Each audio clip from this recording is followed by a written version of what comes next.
Your design committee for the Architectural and Engineering Board of Examiners is now open. The topic we want to discuss this morning is establishing a fee schedule for interior designers through the state architect's office. And we've had some requests from designers in the community to start that process. So we don't have the third party here, but we'd like to have any comments from our other members of the board. That would be great. I think since interior designers are working on state projects, and we need an established fee schedule like the architects and engineers. So our committee would like to make that recommendation that the board present this to the state architect's office. Any comments, Robert? Yay? Nay? Nothing? I would think the architect. Okay. Would the fee structure be similar?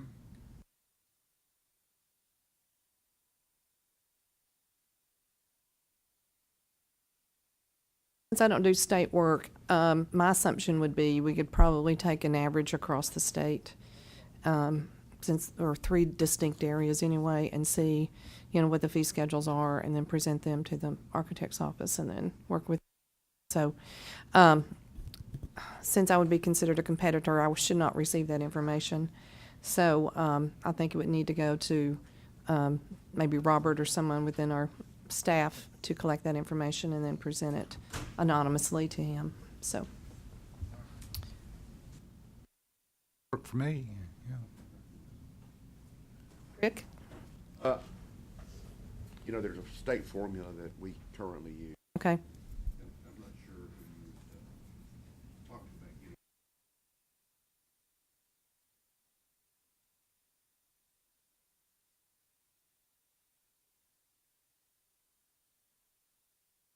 Yeah. I don't have a problem with some, you competing with.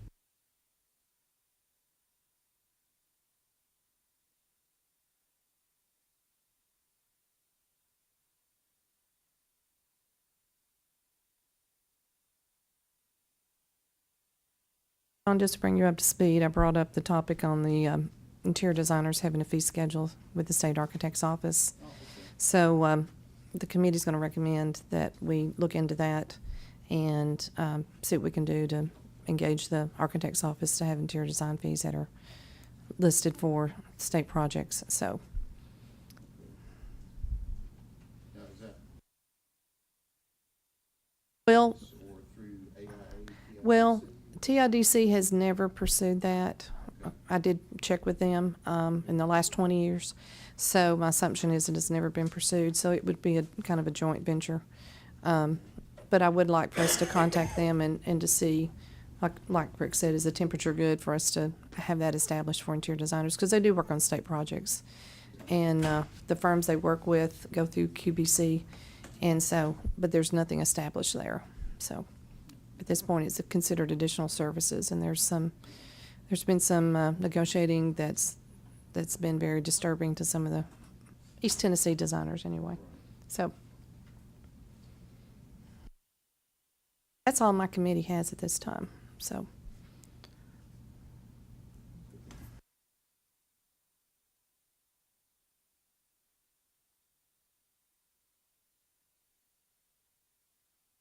Not to throw too much out at one time. So what's the follow-up on the fee schedule?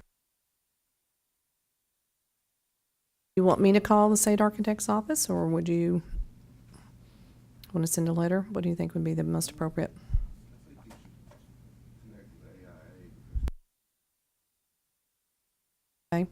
Engineers, architects, fees. Mm-hmm. Talk to Ashley. Okay. And see what she thinks. Okay. I guess you just maybe want to follow up with that. Yeah. then Mm-hmm. see. Okay. That'd be the best way to proceed with it.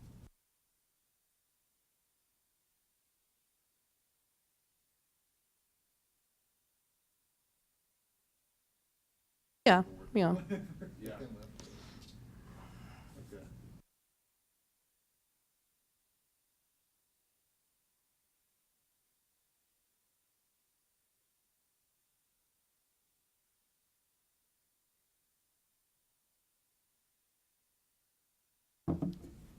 We're not in our room.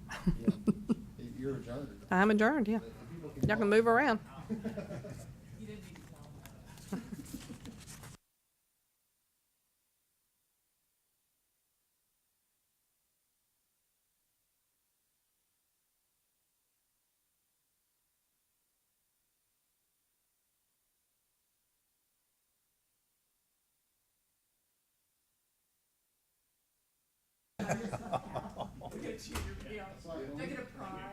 This room, we have to do it. You've already got a crown, what more do you? Yeah. Anything more is big grief.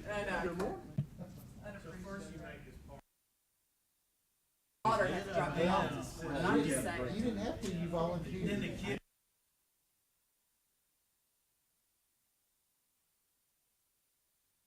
Have the director of the real estate commission come in here. Like a proclamation from the governor. We need something. Just a small certificate.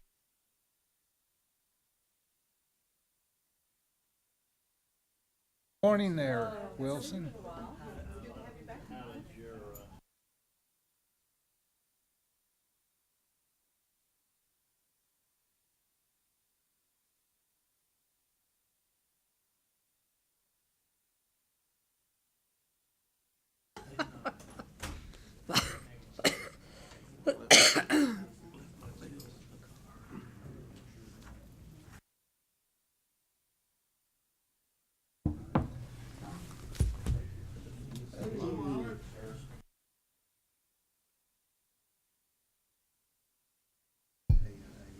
Working, watch what you say.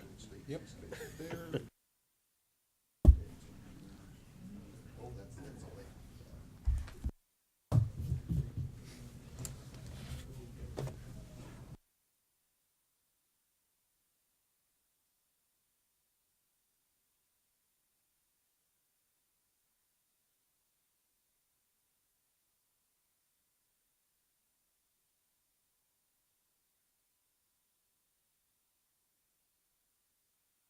Nobody can.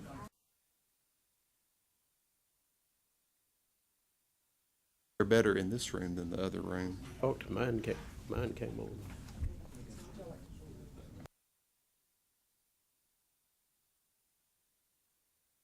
Recording.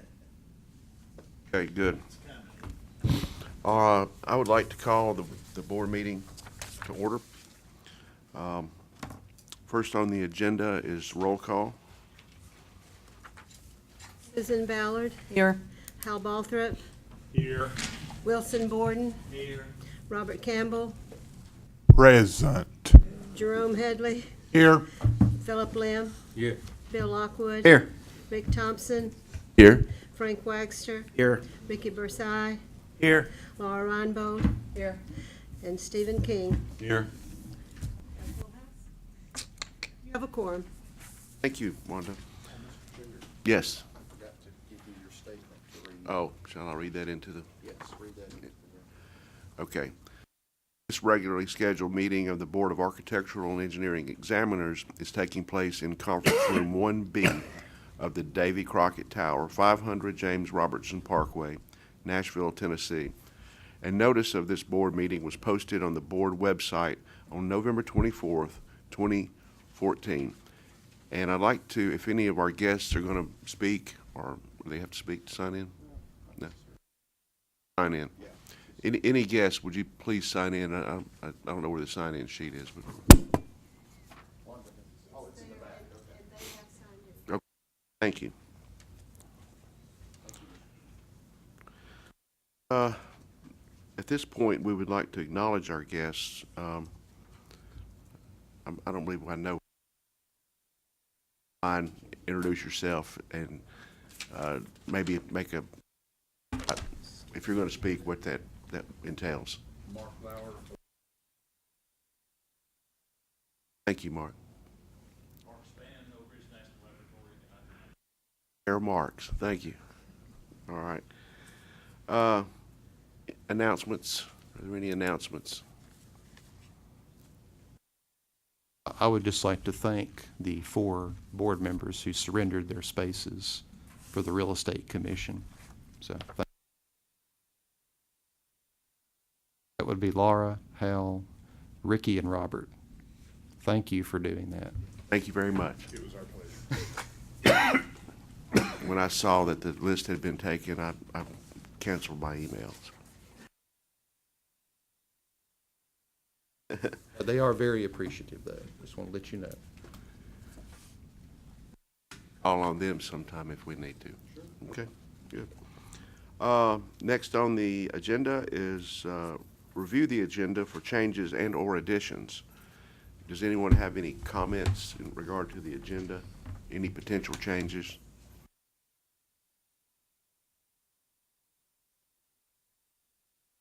Not, so we'll just follow this agenda. John, you have a consent agenda. Would you like to do that? Yes, the minutes of the October meeting are on page 58 on your iPads, just for your review and approval. I have one question, Wanda, on page 66, I'll get back to it, under the Interior Design Committee meeting, under potential rules and laws, policy changes, you had a comment that says the committee had no comments regarding proposed law and rule changes distributed with the agenda. Is that the original one that we did a year or so ago? Okay.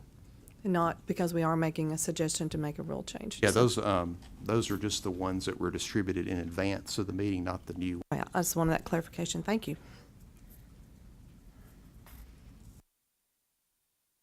For that, I move to approve. We have a motion. Can we have a second? Second. We have a motion and a second. Any discussion? All in favor signify by aye. Aye. All opposed signify by aye. Motion carries. Secondly, page 83 on your iPads is the staff complaint report. These are all complaints in which the respondent was disciplined in another jurisdiction. The discipline was less than a suspension or revocation, so in accordance with board policy, we issued a letter of caution and recommend closure. You can vote on these as a group.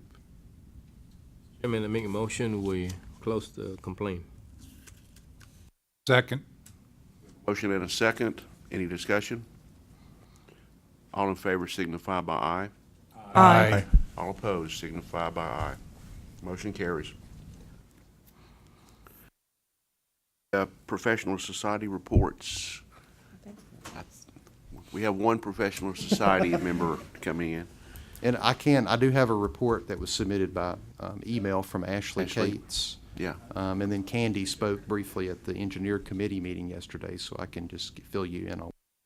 Ron's supposed to be here. I wonder if he knows we have a room change. So, Well, it was on the agenda, and I noted the room that, so. Late from the traffic. But to give Nathan some time to get ready for his report, I could read Ashley's report if you would like. All right, thank Okay. you. Very good. All right. Ashley, of course, being the Executive Vice President of AIA Tennessee, she reports, well, first she gives her regrets that she can't attend the meeting this morning. And she says, please let me know if the board needs any assistance from AIE Tennessee on any issues. She reports that Day on the Hill is scheduled for Wednesday, February 25th, and they will host a legislative reception at the Parthenon from 6:30 to 8:30 p.m. The board is invited and will receive invitations in the mail. She also reports that AIA will not introduce legislation this year. However, we are currently working with the state architect on the designer agreement revisions, basic versus additional services, and the state's BIM requirements.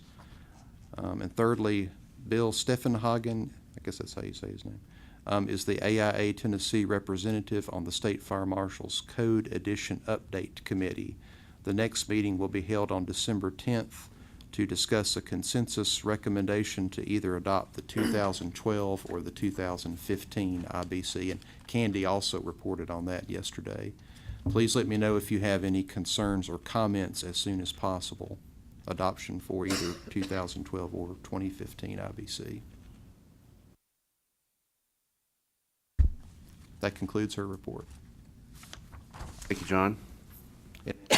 Very briefly, Candy told her of TSPE ACEC Tennessee yesterday reported also on the code adoption issue, 2012 versus 2015 IBC. She stated that legislation may be coming regarding seismic design in Memphis, some exemptions, right, from the seismic requirements in Memphis in particular. And also she, well, I'll report on this in my report, but the Tennessee Advisory Commission on Intergovernmental Relations issued a report on sprinklers, which was distributed to all of the board members. So I'll mention that more later, but she reported on that issue as well. And I think that was all that Candy mentioned, unless there's anything else that y'all remember. Clarification on here. I think she said the Shelby County, Memphis, Shelby County, the code exemption is for residential customer only. I think that's right, yeah. Right, okay, thank you. Yeah.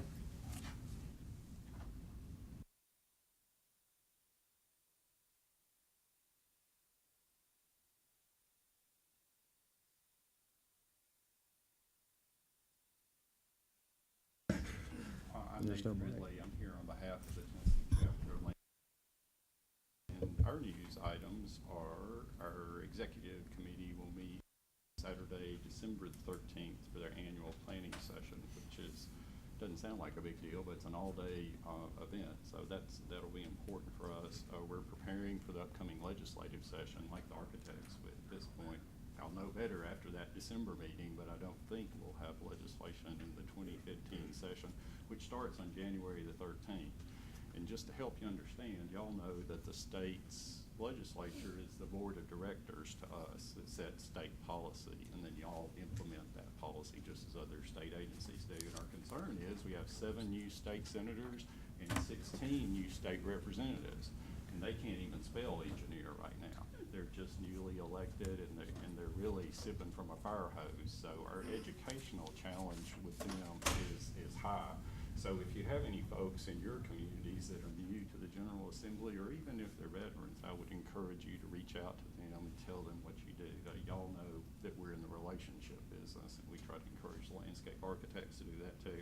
And then once they start on the 13th of January, they'll organize that first week, and then they'll inaugurate Governor Haslam for his second term on Saturday the 17th. Then they'll take 2 weeks off, and they'll start back up on February the 2nd, and that's when their bill filing deadlines will start to kick in.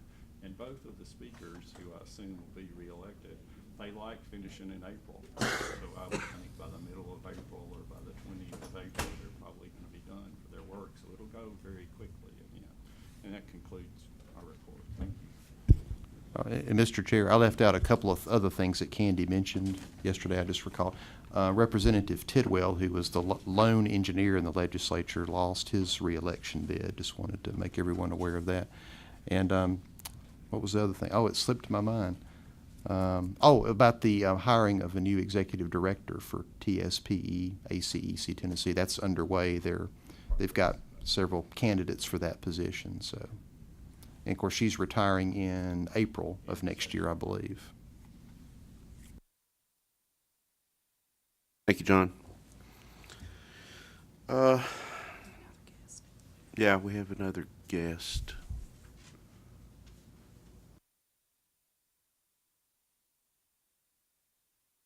Okay. Litigators, and she's part of our legal case report when we get to that point. Litigators. Nice to meet you guys. I don't think I've ever been in front of you.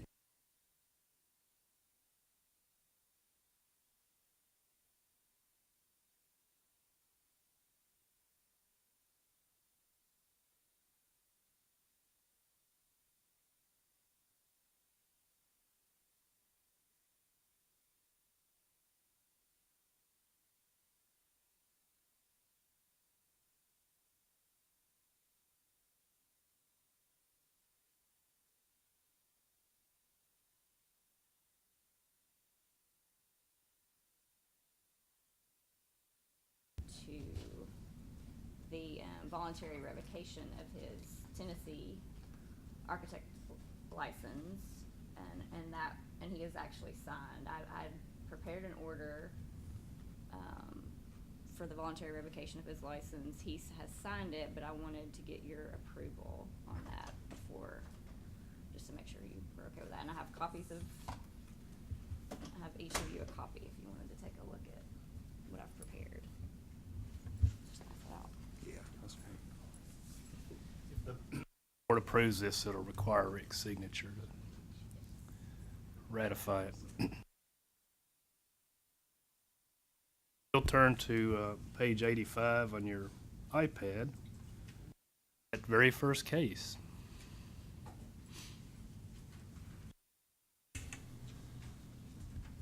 Excuse me.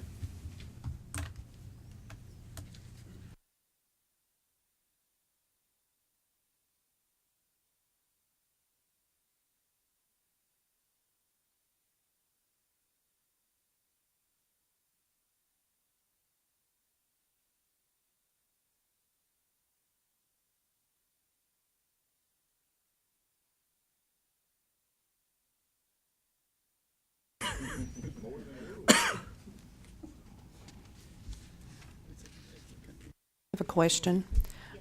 If we sign this, does that mean he does not pay the civil penalty? That's correct. This is in lieu of the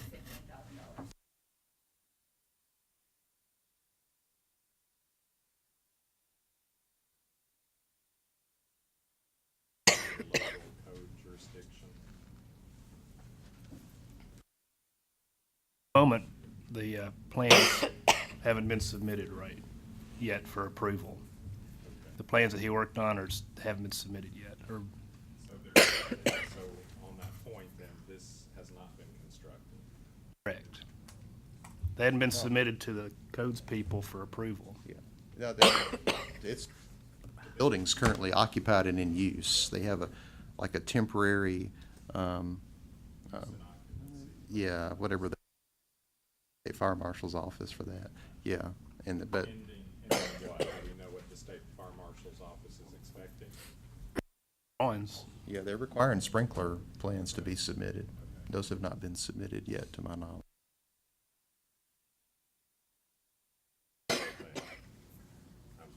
As I'm hearing, I guess.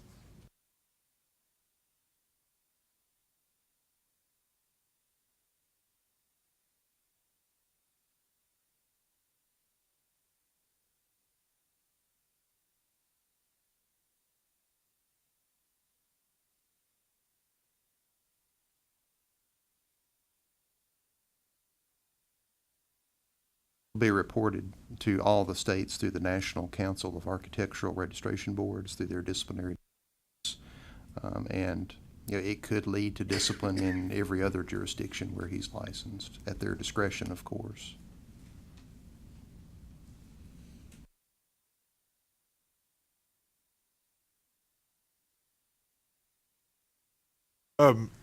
Anticipated cost to litigate if we choose not to do this, you think? I think, how much is it just to get a judge? And the court costs alone are like 1,500 or something? Yeah, I think it. They get a court reporter, and then you gotta get docketed.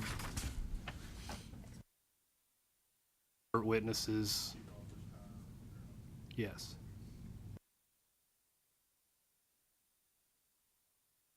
It could be some time in the future, because all of our litigators work on the same, all 22, 23 of our boards. We have a pool of litigators that work on all those cases. So it could be some time before this case eventually gets to litigation.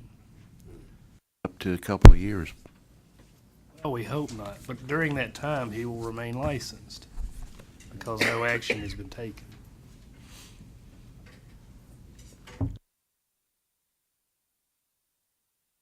Sorry. Mr. Bundy, a resident of Tennessee? He currently lives in Virginia, as far as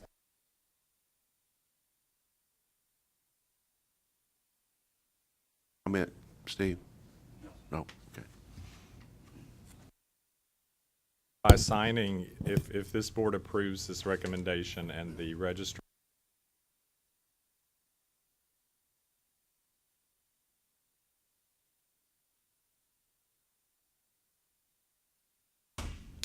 Is that that indicate that he has not done anything.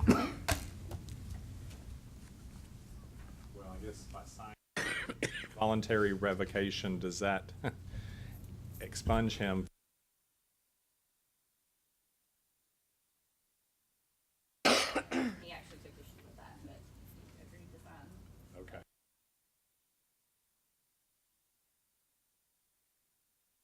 Chairman, Yes. I would like to move that we rescind the original consent order and authorize a formal hearing with a settled offer for voluntary revocation of the respondent's license. Have a motion. Do we have a second? Second. A motion and a second. Any further discussion? Would Yes, like to, sorry. well, that's fine. I'm glad you made the motion, Frank, but I would like to point out to the board that this individual has already taken quite a bit of resources from different bodies because of what he's done. I mean, we just got done hearing of a TASER report, and I'm sure that wasn't something that happened in 15 minutes and did not incur any other things that went through. We've had our staff involved in it, as well as other board members have been involved, and it was an issue that frankly prompted some poor legislation that took a lot of time and effort on a lot of people's part. I'm not denying that what he's agreeing to is okay. It just seems like this is a fairly easy way out of the hangman's noose, and that's my would be my only comment on this. Well, actually, revocation's about as bad as it gets. That's what you really, really, really don't want to happen to your license. I mean, we're trying to punish this person for what they did. And not to do it again. And they won't do it again because their license is revoked. And it's permanent. Yes. Yes. Well, he can always apply, but we would have to approve. A majority of you would have to agree to it. They won't do it again in Tennessee. No, Okay. And they may not do it in Virginia once we report this. correct. They're And then- almost certainly going to do something. Yeah, I would imagine they will, and then they'll have to report it to any of the other states. And do we know of any other states besides Virginia?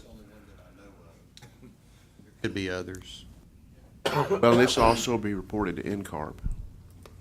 Yeah, ARB certificate. right, right. I'm assuming he does, but I'm not positive. Well, if he's working in Dalton. if he's working in Virginia and Tennessee, then most likely he does. Been registered here for quite some time, maybe though, not. possibly before we required the NCARB certificate for comedy. But it does have an NCARB certificate. It'll be considered by their professional, what is it called, Rick? You're on that. Professional conduct. Yeah, okay, Professional Conduct Committee. Yeah. So they could potentially revoke his NCARB certificate, up to that, right? Yes, that's correct.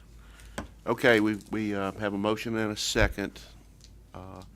We've had conversation. Is there any other comments to be made? We'll take a vote. All in favor of Frank's motion signify by aye. Aye. All opposed signify by the same. Motion carries. Shall I sign this now? Please.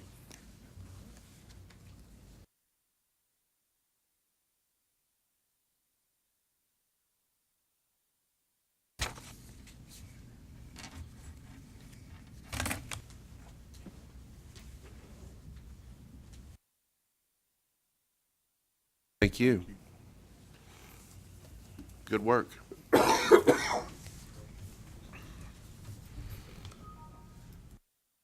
Hey, I imagine, Rob, you've got some more legal case reports. There, Yes. put my tag up. Mr. Baltimore has arrived, if you would like for him Oh, to hey, Don. give us a brief report. Might be a I was good looking at time. my iPad, I missed you. Thank you, Mr. Chairman and members. I apologize for being late.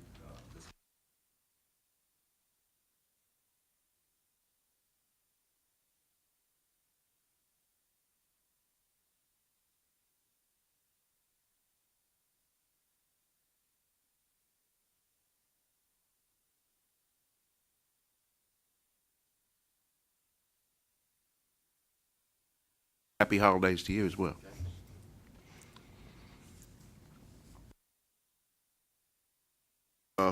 Moving on to the legal case reports. All right. We'll move on to the second case on there. What page is it on? 86. 80. Case number 2 is 2014-017611, and this was a previously presented case in October. Alleged practice outside the area of competence. The respondent's CO appears on all phases of a design for several projects and potential violation of our authorities. The respondent did not respond to the complaint, which is a violation of one of our newer rules. The registrant may be deemed by the board to be guilty of misconduct in his professional practice if he fails to respond to the board request and investigation within 30 days of the mailing communications unless an earlier response is. It goes on to, you've already aware of this because it was presented before, but it was reviewed by Mr. Thompson, Mr. King. The board authorized a consent order for revocation for a civil penalty of $1,000. Updated information. After receipt of the consent order, the respondent submitted a response and requested that the board reconsider their decision. That information was sent to the previous reviewers, Mr. Thompson, Mr. King, for their review to see if there's anything in there that might change your mind. So I'll let them present that.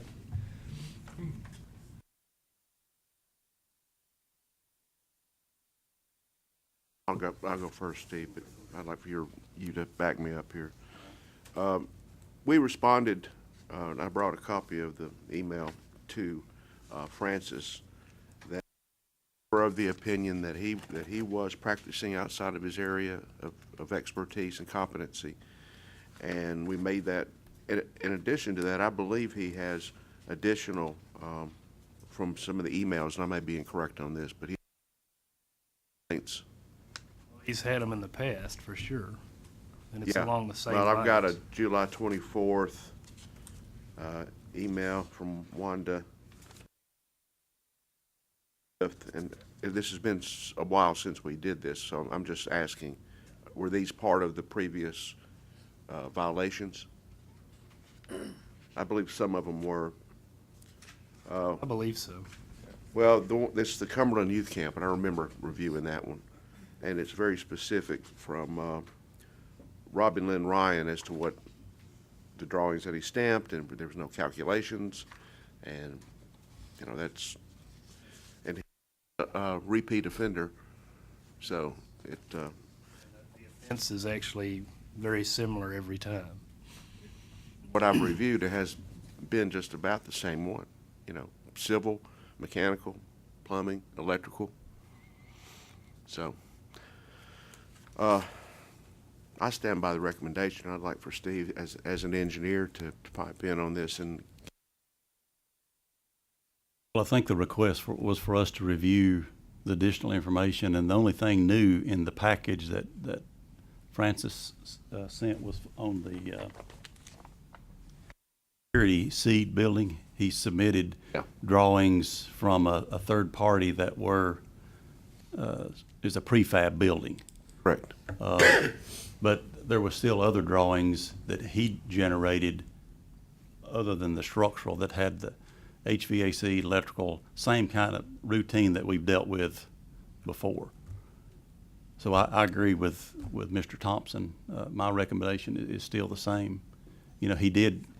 This was not in the original submission to the codes official, right, which would have been, which would have shown that at least he handled the structure of the building properly, but he did all the interior stuff himself, and he stamped all the sheets.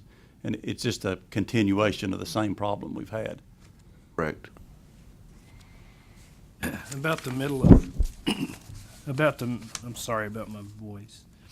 About the middle of the paragraph here, it says there are 3 prior complaints for this respondent as follows. Open complaint number 2012-026681, which is authorized for litigation.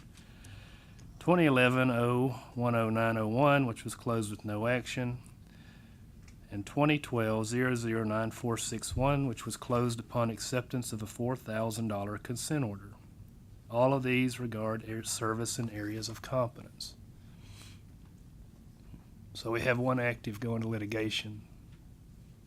He's already paid $4,000, and we have this one.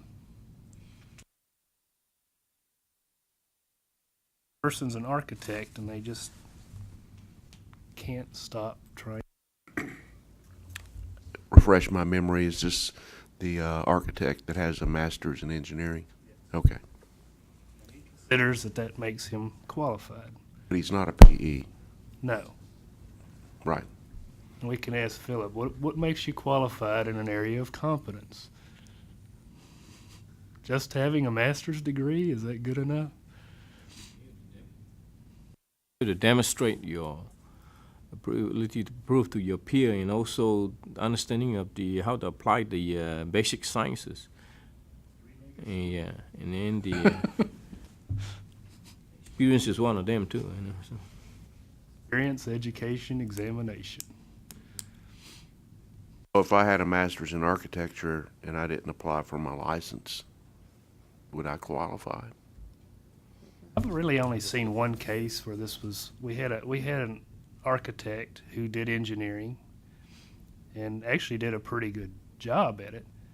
And after digging into his record, he actually worked for an engineer for 15 or so years doing. This board figured that, well, I guess through experience, he knows what he's doing. This guy hadn't done any of that. He's got a master's.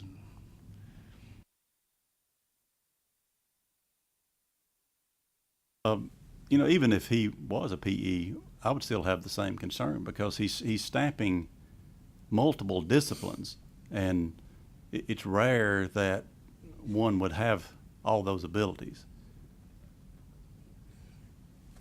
I agree. Well, I don't know if everybody's seen this from the state of Tennessee, from the Robin Lynn Ryan.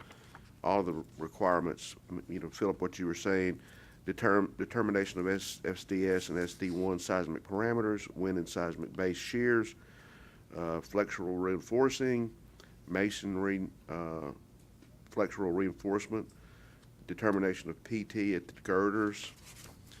None of that was on any drawings. There was, and it goes on and on. Lateral force distribution. I mean, this is engineering, not somebody that has a master's, and he's an architect that makes the assumption that he can do that. And I think that based on the repeat offenses, he's really not representing the HSW of the state of Tennessee very well. Actually, I really don't know how to say it. You've been formally disciplined for doing something, and then you do it again. How does that, you know, what's your attitude towards your regulatory authority when you just keep doing it? I mean, even a dog learns. What choice do you have? I believe I remember a statement that I read that he does 100 projects a year. I don't know how a single practitioner can. Scary, very scary. I've got a question. I noticed y'all had recommended $1,000. Well, if a $4,000 in a formal hearing isn't getting his attention, Well, it was for revocation and $1,000. oh, okay. Right, Never it was, mind. yeah. He has not signed off on that though, correct? No, he wants y'all to reconsider. Well, That's why you get to see that stuff. let's make a motion and then we can reconsider before we vote.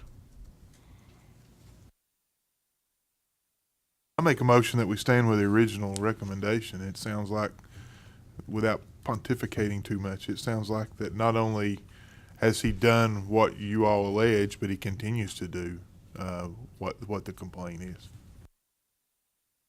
Motion and a second. Is there any discussion regarding this motion? Not, I would like to call for the vote. All in favor of the motion signify by aye. Aye. All opposed, the same.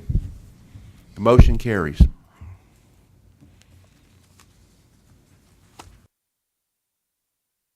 Now, you're intending that this does not reset the clock on his consent order, because I think it's about to expire if it hadn't already. All right, so it goes to litigation. That need to be part of the motion, or is that just a legal move? Well, you didn't vote to restart his consent order, so. Okay, so it's in the legal department. Thank you. All right, the next is some more new cases under board member review. 3 and 4 were looked at by the team of Reinbold and Bursai. And it alleges that a professional engineer, practiced outside areas of competence regarding a project involving geothermal engineering services. The respondent submitted a response denying the allegations and submitted a curricula vitae to demonstrate education and experience. Respondent was first licensed as an engineer in August of '92, and a accreditation in March of 2016. One prior complaint, which closed with a letter of caution. Okay, there's the background, so I'll let Laura and Ricky. At this time, there's kind of some voluminous information to back. Working through that, but it does seem like we're going to want to work through. There's some audio files that we want to go into, and then probably some questioning of the plaintiff and who brought the complaint and the person.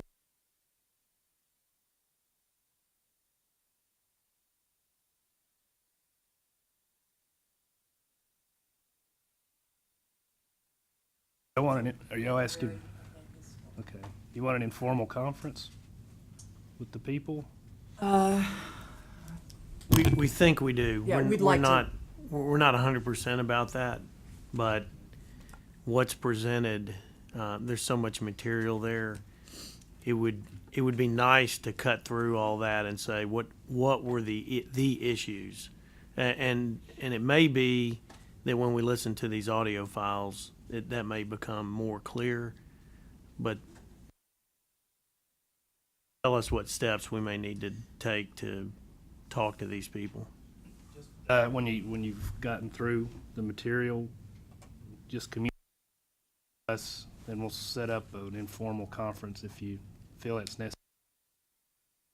And by February, hopefully, we'll know enough to make a presentation. All right, so we're going down to number 5. This complaint alleges possible misconduct. The respondent, a professional engineer, made false statements as a witness in a civil suit. The respondent was first licensed in '94, expires in August 2016, no prior complaint history, and Ricky's the one that reviewed this one. The complainant is a PE that works at Oak Ridge National Laboratory, and this complainant filed a complaint, not this complaint, but another complaint in 2010 that came before this board against A. The complaint we're dealing with now is against Engineer B, but the complaint in 2010 is tied into this complaint. The complaint against Engineer A came about really because of some design that was done on a pressure vessel that the complainant felt like he was in responsible charge of this design, and Engineer A stamped this design, and the complainant filed a complaint that his work wasn't being recognized as the design engineer. And it was brought before the board, and from what I gather from the material, I mean, that complaint was dismissed. The engineer, and in doing that, Engineer B gave some information in an affidavit that explained why Engineer A was the designer and stamped the drawings, and it was all a reasonable explanation. Complaint was dismissed. So after this happened, and again, I'm kind of piecing together this information. At that point, the complainant felt like there was maybe a move to discredit him,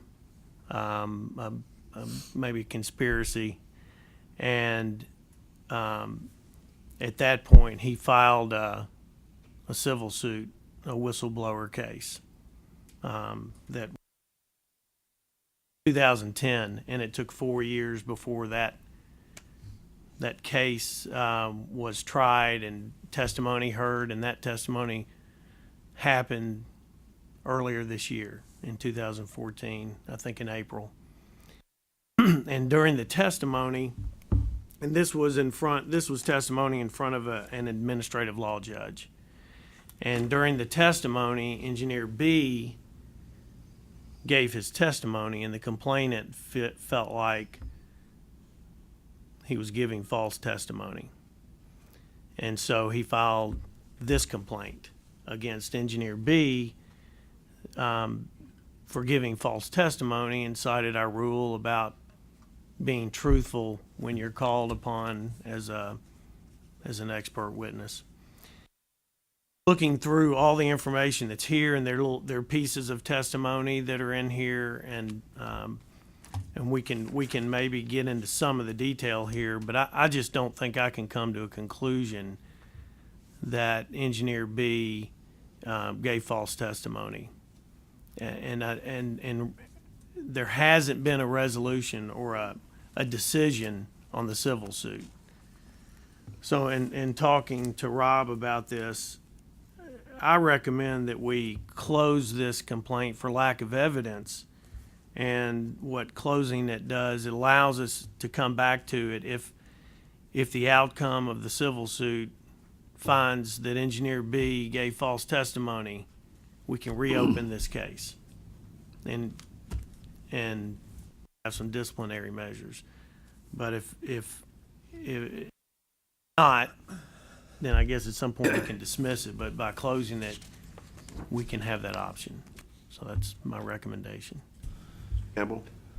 And Rob and Ricky as well, probably a question. When the suit does get resolved, if the administrative judge feels like that there were statements made that were not accurate, or he will make that commentary in his decision, or no?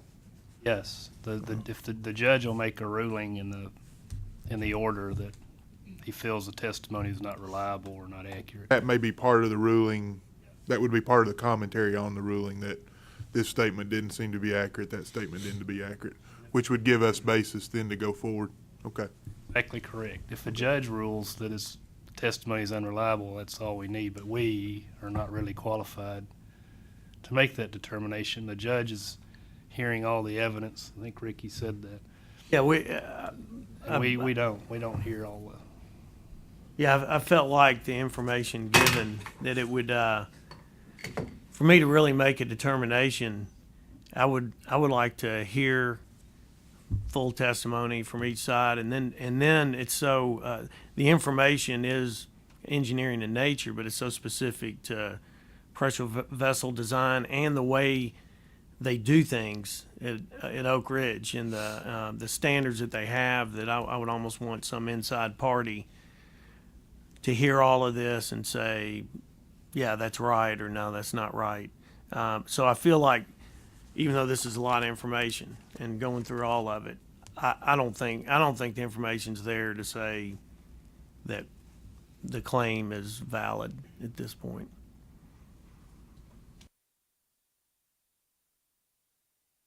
I'm sorry, Rob, one of the Oak Ridge guys, has asked to address the board.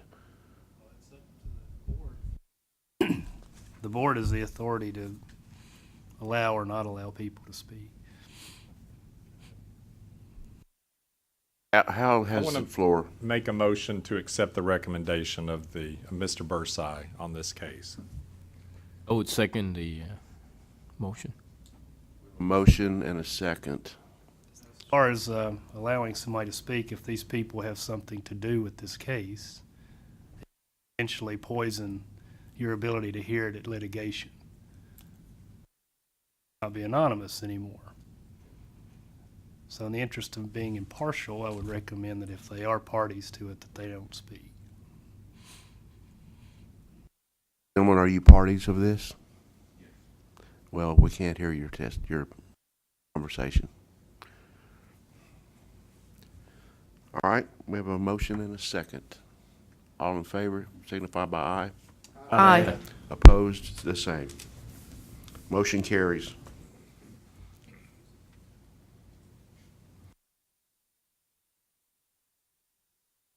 We've closed and marked the case for further action if something arises. Okay. All right, the next one, number 6. This is a garden variety practicing on an expired license. It alleges that the respondent, an architect, practiced architecture on an expired license. The respondent's license has been expired since 2011. The seal appears on 2 sheets of a set of plans. The sheets were dated April 3rd, 2014. However, there's no signature or date transferred across the seals. And the respondent did not respond. But we've seen this person before. So it's been a while, but we have seen him before. So this looks kind of like an attempt to practice without a license, so I recommend a formal hearing with authority to settle with a consent order for a civil penalty of $1,000, which is what we normally do.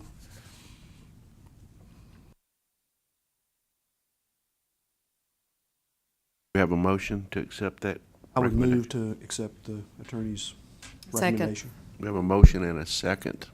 Any discussion? All in favor, signify by aye. Aye. Opposed, the same. Motion carries. The last 2 cases are just a comedy of errors.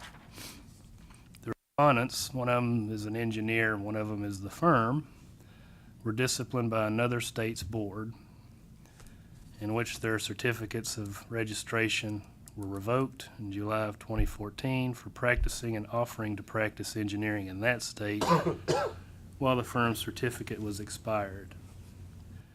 The respondent says that for a brief time in January of 2014, the certificate of authorization for the firm had lapsed but was renewed. And this is where it gets good. The respondent states that that state's board issued a civil penalty. The respondent did not receive notice of the civil penalty and didn't pay it.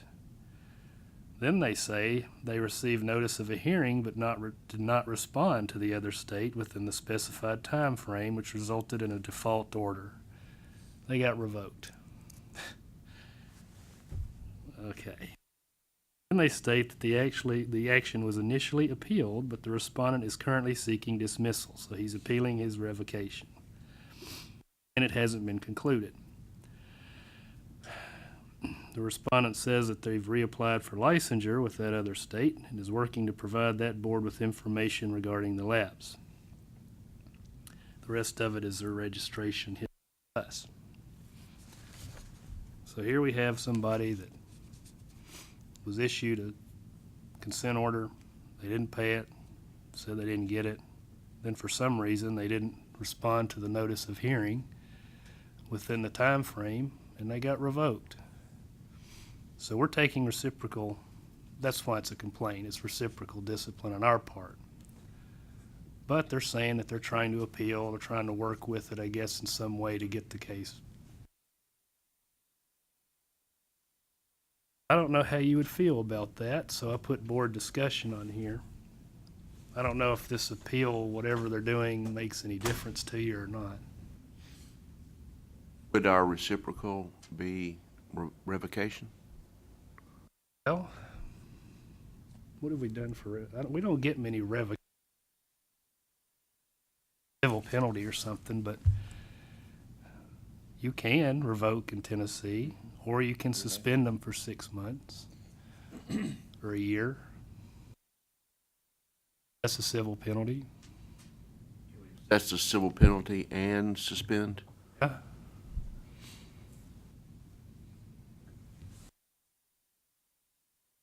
Is that a Mr. Barr. typo, the last sentence that says the respondent was first licensed in February 2015? I would say that's a typo. Well, Yeah, it's a when typo. were, well, then the question becomes, when was it, like, when were they licensed?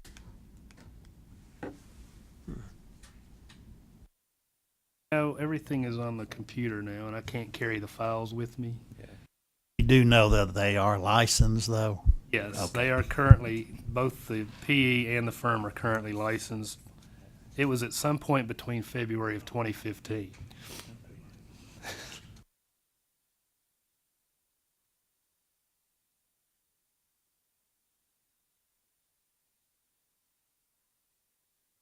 Campbell?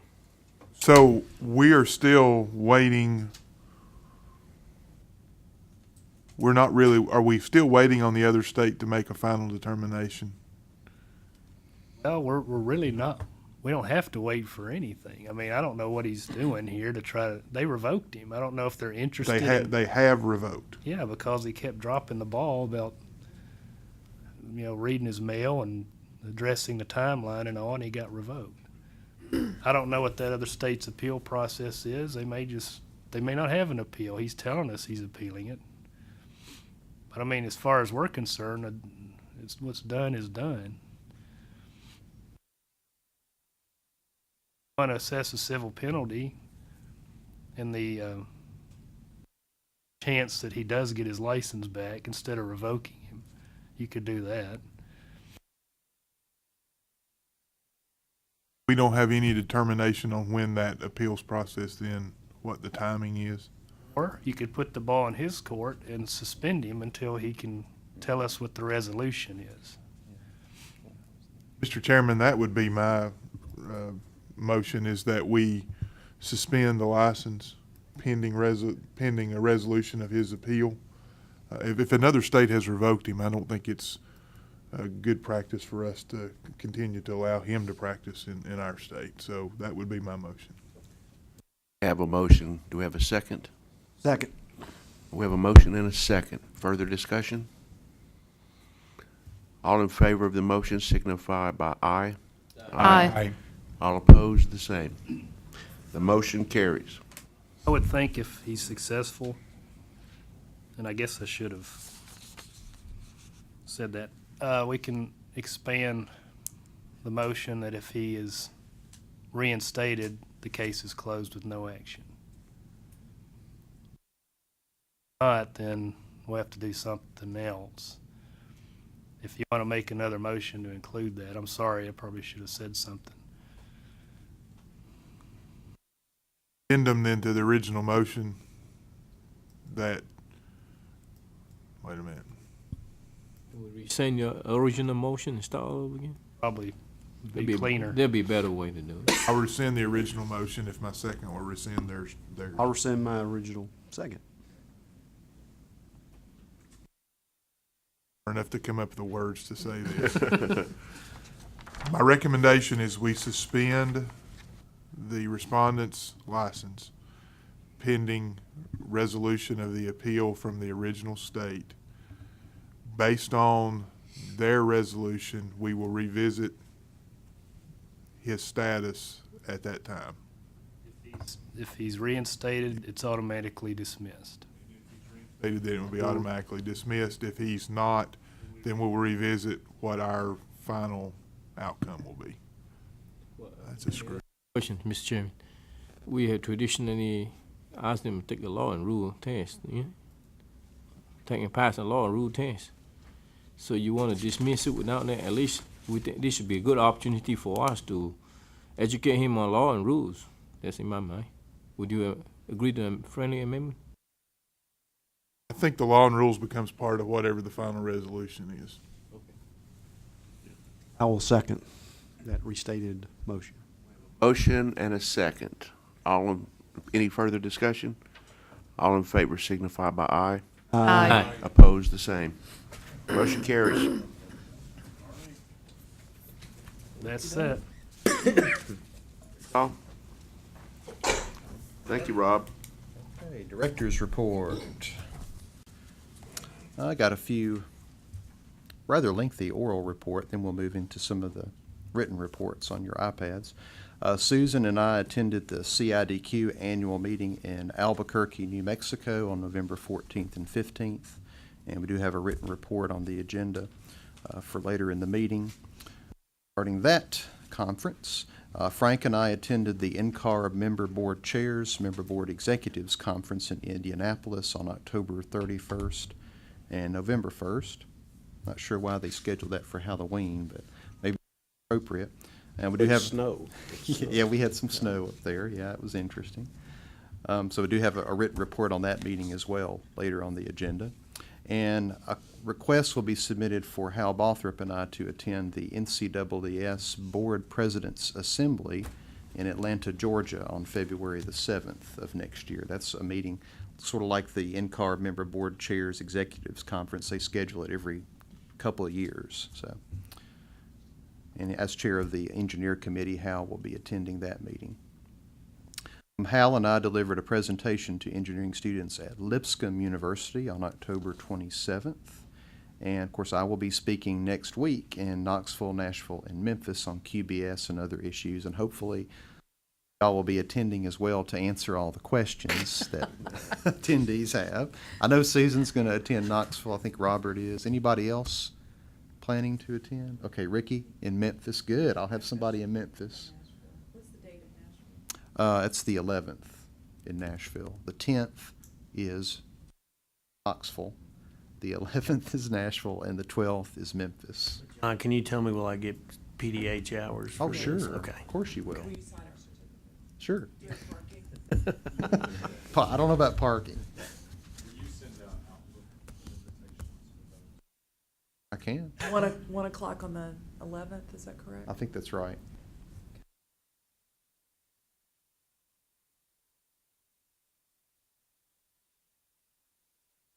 But here, it'll be at the Tennessee Engineering Center. Yeah, the one in Nashville. The Foundry in Knoxville, and I don't remember where it is in Memphis, but anyways. And you should have gotten invitations in the mail to it as well. I know Candy mailed some out. I think she sent it to all the board members. So. AIA's been sending out invitations via email in Knoxville, so. Other issues, the latest edition of the board newsletter was distributed early last month. I also met with Deputy Commissioner Bill Giannini to discuss increasing the board's grants appropriation to $350,000, as we discussed in October, and he was receptive to that proposal. It's currently under review. I believe it's gone to F&A for their approval, Finance and Administration, because they would have to give it blessing before it would be included in the appropriations bill for the next fiscal year. The Tennessee Advisory Commission on Intergovernmental Relations, I referred to this earlier, has approved a report on fire sprinkler requirements for places of worship. They were requested to prepare this report by the House Local Government Subcommittee in regard to legislation that was proposed last year or this year to remove fire sprinkler requirements from places of worship under certain circumstances. This was related to the case that was presented earlier. The commission report does not recommend changing the state's building code to exempt places of worship from current fire safety requirements. So we were pleased with their conclusion on that. A hold was placed last month on the files of approximately 250 architects, engineers, and landscape architects who are delinquent in paying the professional privilege tax. You'll recall there was a bill that passed, I guess it was this year, wasn't it, Rob, that changes the procedure for dealing with privilege tax delinquencies. Previously, we had to issue consent orders and potentially hold formal hearings to suspend or revoke the registration of registrants who were delinquent for 2 or more years paying their privilege tax. Of course, lately those have been held before an ALJ, an administrative law judge, but previously we've actually held them before the full board. But that procedure is no longer necessary because with this law change, we simply hold their renewal in abeyance, in suspension, until they've remedied the deficiency. So we no longer to suspend or revoke. There's about 60 architects on the latest delinquency list, 185 engineers, and 5 landscape architects that were provided to us by Revenue. So their renewals will be held whenever they renew again. Some of them have already attempted to renew, a handful, and we've had to hold their renewal. Of course, we notify them that their renewal's in abeyance until they pay the tax. Others, it may be 2 years before they attempt to renew again, but there is a hold on their file. Yeah, Al? So during that hold, just to be clear, they are not. Oh, they can still practice. It's not suspended. We just don't renew it when they attempt to renew, if they attempt to renew. So they can still practice during that period. I'm not sure how effective that will be. Revenue apparently thinks that it will be more effective than our old process was. If they don't have an active license, because that's their status, right? It would, their license would not be active because they have not renewed at their. Most of them are active. They're active up to the point when they come back to renew, then they can make it good. But if they go past their renewal date, They don't have a license. or Then they don't have a and license. They can't practice. Okay, Right, that's exactly. what I wanted to be clear on. Right. So, okay, so that is the leverage Right, that Revenue is counting on. exactly. Yeah, that's correct. Thank you very much. You're welcome. Any other questions on that procedure? Okay. All of the grant contracts with the schools have been drafted and are in process, and we anticipate they will be effective on February 1st of next year, so hopefully all the schools will receive their grant money around that time. And also, Rob and I recently discussed qualifications-based selection issues with an attorney in the AG's office, and they are going to prepare an informal opinion for us on the sub-consultant issue. They're reviewing our FAQs, and they're going to give us some, just, I guess, let us know if we're on the right track or not with that. Give us some direction. Yeah, not a formal opinion, but an informal opinion. And also, I met with representatives of the Tennessee Structural Assessment and Visual Evaluation Coalition, the TN-SAVE Coalition, on Monday of this week. They are helping TEMA to develop and maintain a post-disaster building inspector program, primarily to deal with earthquakes, should they occur. And they are seeking the board's assistance in recruiting volunteers to assist in this effort. We do have a list of volunteers from years ago that offered to assist in disasters. It hasn't been updated in a long time, but I'm going to provide that information to them as kind of a starting point to help them in their recruitment efforts. And also, they're going to write a short article to include in our next newsletter to encourage registrants to sign up. We have a website, tnsave.org, and you can actually sign up to serve as a volunteer on their website. So we're just going to refer volunteers to that site. And they asked me about the possibility of receiving grant funds. Our grants generate a lot of interest by parties that are in need of funding, as you would expect. Of course, I told them, that the appropriations bill language allows us only to give those grants to schools, but they mentioned that they may partner with the university to provide training to their volunteers. Maybe UT Knoxville, maybe University of Memphis. They're not sure at this point. They're still in the beginning stages of planning the training. So I mentioned, well, if you partner with the university, there might be a possibility there of us giving some funds to the school to pay for the training, so that we could indirectly assist them in that effort. So I don't know if that's going to go anywhere. Obviously, they would have to put together a proposal for us to consider, but that's a possibility that I mentioned to them. Oh. Yes. Just a point statement. The grant money is actually to help the school directly impacting the college student.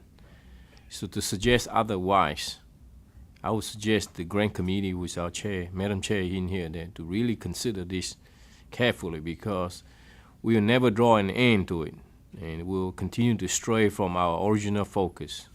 I mentioned that to them, that I thought it would probably be unlikely. I didn't want to speak on your behalf, but I Well- said it's always been to help students, so I didn't know what the likelihood was. I can't see the colleges giving money. I mean, it's not that it's not a good program, considering Memphis didn't have furniture for a classroom, you know, so on and so forth. The schools need their funds so desperately, you know. Once they tell us what they want to use the money for, then that's what they're supposed to use it for. And if they want to put that program in place, then it needs to have continuing education or some kind of credit to go with it that the students would benefit from. So, but I agree with you. I doubt they would want to spend the money there. I don't know if they'll even submit anything, but that's just something that they brought up in our meeting. Also, I've invited Chris Bainbridge, who's Director of Codes Enforcement in the State Fire Marshal's Office, and any other representatives of that office that he would like to attend our board meetings. Of course, they couldn't come in October, and he also was not available for this meeting, but hopefully he will be on the agenda, he and maybe some other reps from his office at our February meeting, so that we can discuss, any issues that we may share with the State Fire Marshal, and perhaps that may be a good time to discuss the proposed revision to the fire sprinkler system policy with them as well, which I guess will be on the engineer committee report, discussion about that. Questions about anything so far? Okay, page 90 on your iPads, you have the open complaint listing. This gives you a snapshot of all of our open complaints. On November 25th, we had 25. 6 of those, 24%, over 180 days old, but all of those had clock stopping action, meaning that we authorized a formal, issued a consent order, something of that nature. 7 formal hearings are authorized to be heard by the board. 1 currently in investigations, which that investigation has since been completed. I don't think they've submitted it to legal yet, but and our percent on time in the last 18 months is 92%. Our department goal is 75%, so we're way above the department's goal on that. What is it? Goal 80%? Okay, I guess the department goal is now 80%. They don't tell us things like that all the time. Okay, the next page, if I can get to it. Wanda, it's not. Here we go. The financial report begins on page 91. The first page there shows our final figures from the last fiscal year 13-14. So that shows you how we ended the year. We had, I think, a preliminary report at the last meeting. This is the final report that's been issued. And you can see our reserve balance is now sitting at $1,213,000. We did have an unexpected expense. I mean, it had been mentioned that the boards may share the cost of developing our new database system, licensing system, but I had not heard anything definitive about that. But it's showing up on here. You'll see a core expense towards the bottom of the page. That's for the new licensing system. Our portion of those costs, $88,954. So wasn't expecting that, but even with that expense, we still have a surplus, and our reserve balance has increased somewhat since the previous fiscal year. See our cost back breakdown on there as well. Rob's getting more expensive. Legal costs are $45,605 versus $20,252 the previous fiscal year. So Rob has apparently had a nice raise. Oh, that's the litigators. Okay. Yeah. Yeah. So anyway, any questions about that? John, I have, how many boards are in this core expense, did you say? It's all the regulatory boards and commissions. How many programs are there, Rob? Like 22, Okay. I believe, is the current total. Yeah. What's the expensive system? Something like that. And it's, of course, not done yet.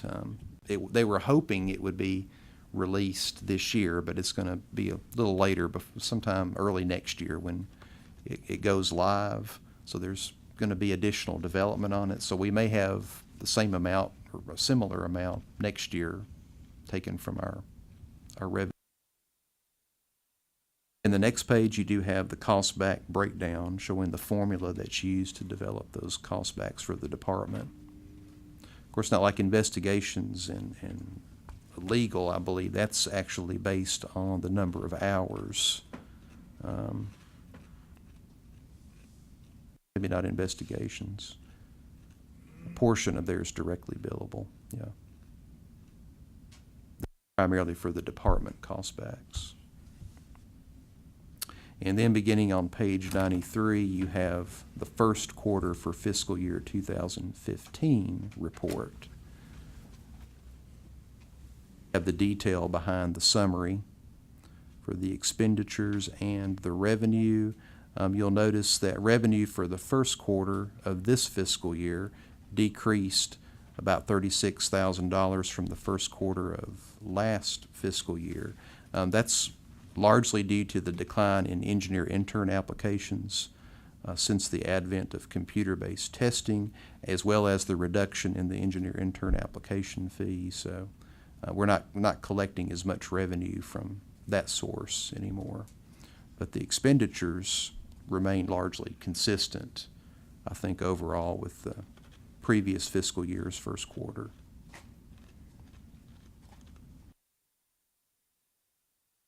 Questions on that information?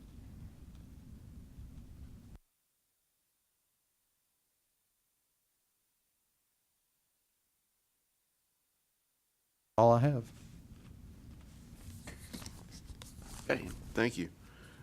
Yes, I'm sorry, Rick. Just to follow up on one aspect of John's report. I think our October retreat where we had the engineering deans come to the meeting, produce some action at Christian Brothers University. The Dr. Malazri there at Christian Brothers had a session that I participated in where 4 PEs came and talked to all the juniors and seniors in engineering, and it was really well attended. And the topic was you need to take the FE exam. And Christian Brothers was embarrassed because of their low, I think only one person, the FE exam the previous term. And they did offer free barbecue there, so there was a full house. There were probably 60 or 70 kids there. But it was a really good session, and I would be surprised if they didn't have a big increase in the numbers that take the FE, and they have a donor who is going to offset either part or all of the cost of taking the FE exam for these students, that's a big concern this board has, is the fact that it's going to cost $240 instead of $120 or whatever. And that's very important to the kids. And so that may be, it's just going to be interesting to watch. That may be a model for other schools to get their rate up as far as the numbers taking the FE exam.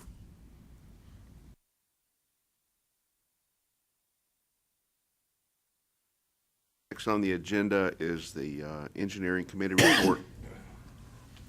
Okay, we'll move through this. We continue to discuss qualification-based selection. It is revolutionary, but it's also evolutionary, and as specific examples come to our attention, it merits some discussion for further determination on the qualification-based selection law.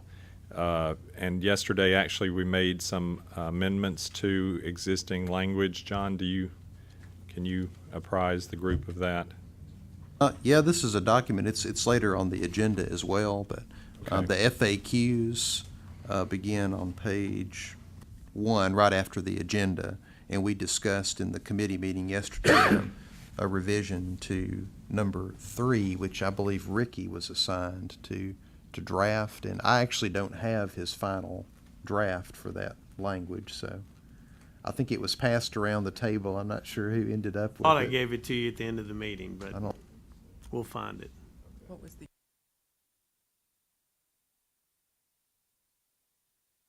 Basically, we, item 3, we removed such as property condition assessments, PCAs. We didn't think that specific example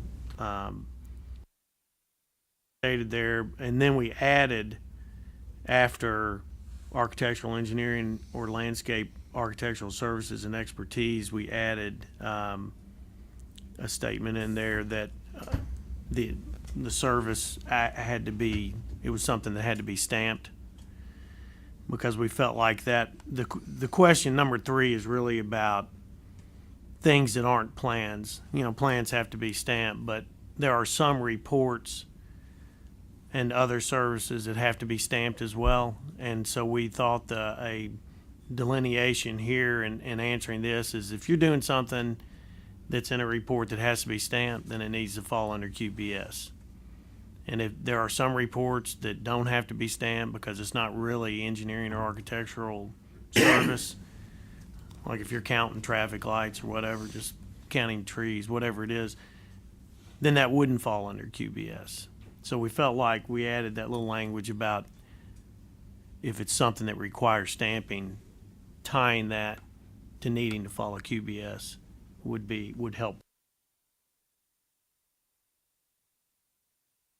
So, and John, as he said, will bring it up again later in the meeting. We also discussed and identified delegates for upcoming NCWS meetings. John, does that need approval from the board, the nominees? Okay. So, regional meeting, it is Mr. Bursey, Mr. Campbell, and myself, as well as John and Rob. And the annual meeting, just as we did last year and consistent with other jurisdictions, we're hoping to send all members of the engineering committee to the annual meeting. Unfinished business, we had quite a discussion on the standard of care for fire sprinkler. I'll ask Mr. Bursey to apprise the group. I do have the draft language for that. I can hand it out. I do have that. Something like that. I found it. I found the other one. Yeah.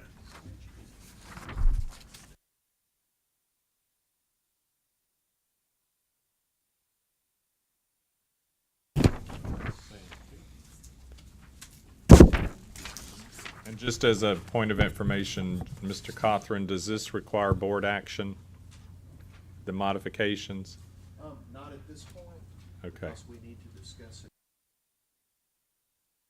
Contractors Association, State Fire Marshal. Okay, so this is still a draft. This is still a draft. All right, Mr. Bursey, please apprise the group.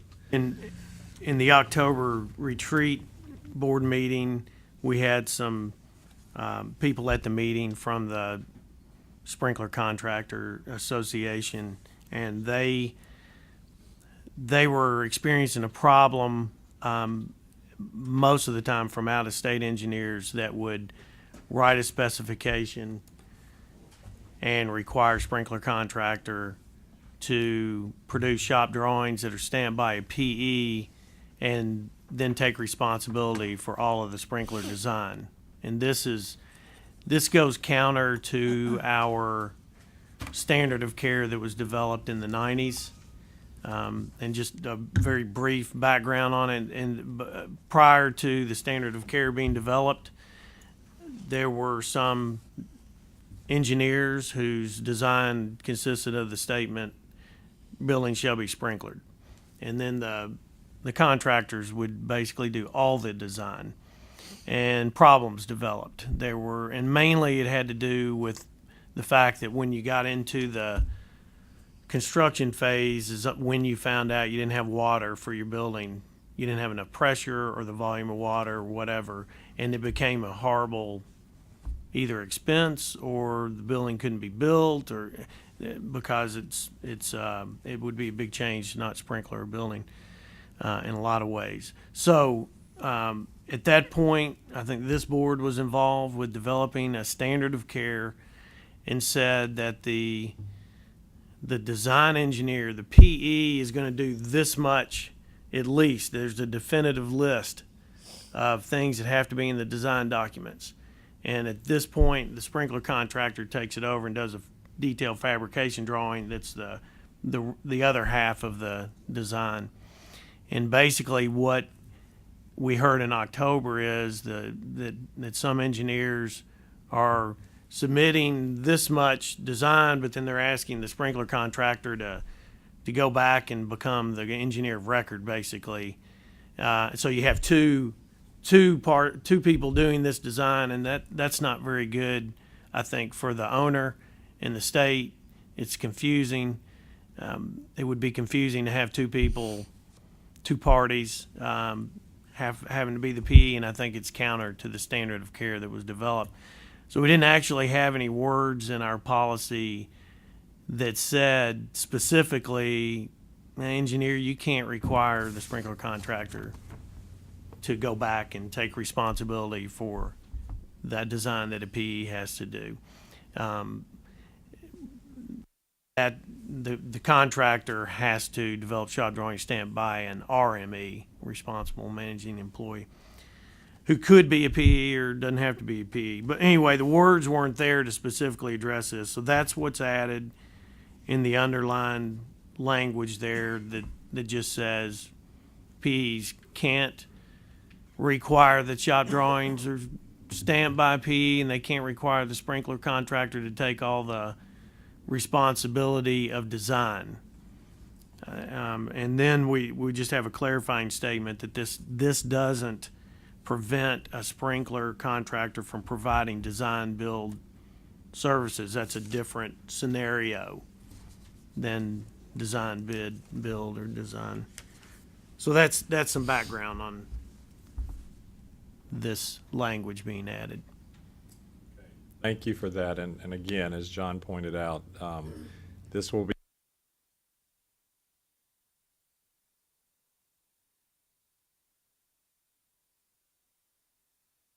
copy is drafted. Will it be brought before this board? Yeah, it'll require board approval. Yeah.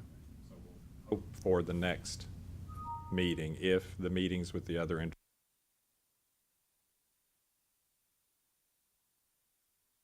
decoupling or uncoupling of experience and examination requirements for PE registration. I think most of you are aware that states that allow ABET accredited graduates to sit for the PE exam upon completion of the FE exam, but prior to their accrual of experience.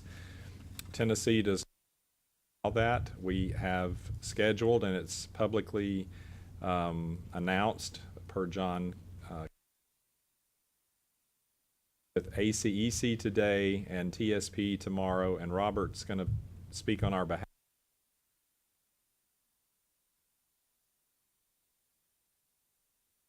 Now, as you all know, this is something NCAAS put as part of their wish list, or I don't think it was model law yet. John, is that correct? It is model law, I'm sorry. And so it's something that we've been discussing now for quite some time about whether to allow people to take the exam early before their 4 years of experience are done. We've not taken a formal position as a board, and we had gotten some pushback from the two main engineering boards on different things.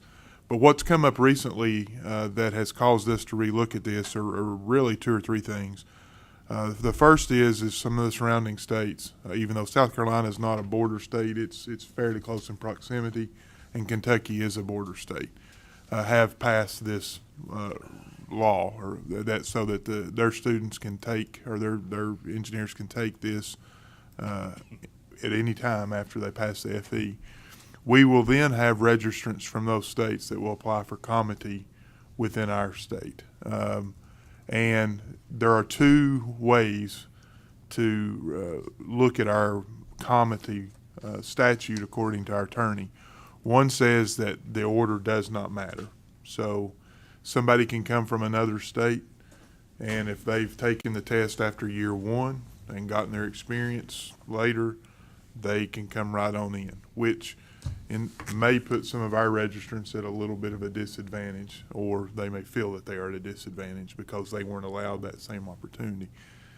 The other part of the comedy statute, there's another way to read it that says that since they didn't do this, this, and this, they have to retake the test before that we can give them a license in the state of Tennessee. So it's a kind of a confusing thing. And so the simple answer may say, well, let's go rewrite the comedy statute.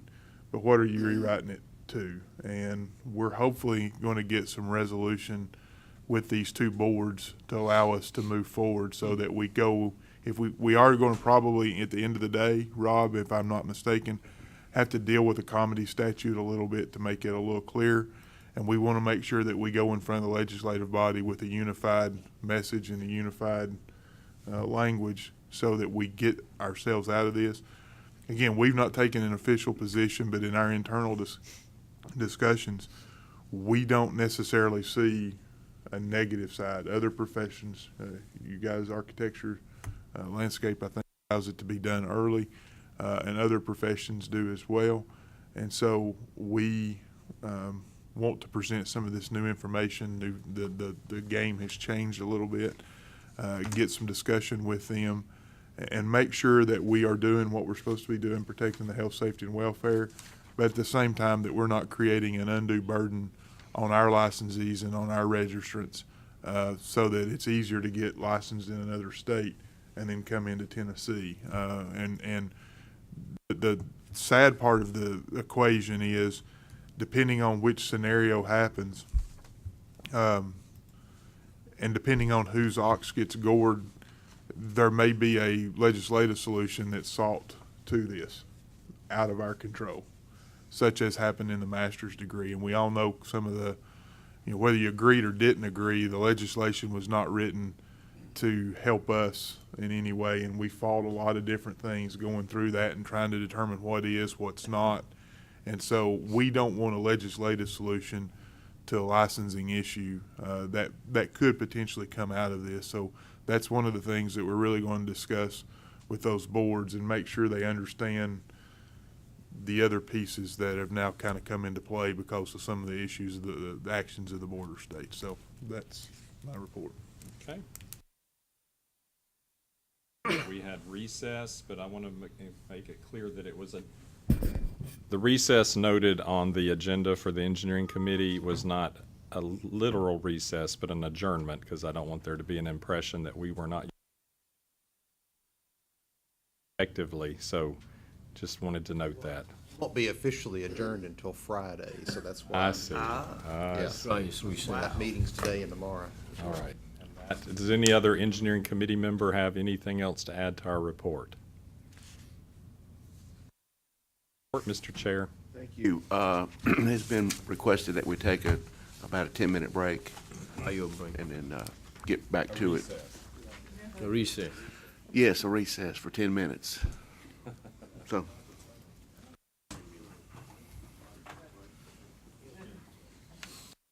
Oh, man. Hey, Wanda. Yes.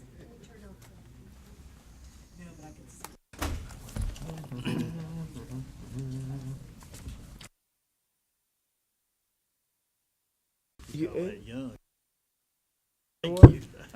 know what? Moses was a little old. No, Moses started his career when he was 80 years old. Yeah. No, he started leading 3 million people out of Egypt, so he should start a new career. Benjamin Franklin started his business at 82. Well, I might think about that. Can we call the meeting back to order? We have lunch plans at Hal, what, about? 11:30. 11:30. If we're done. If we're done, and I think we can.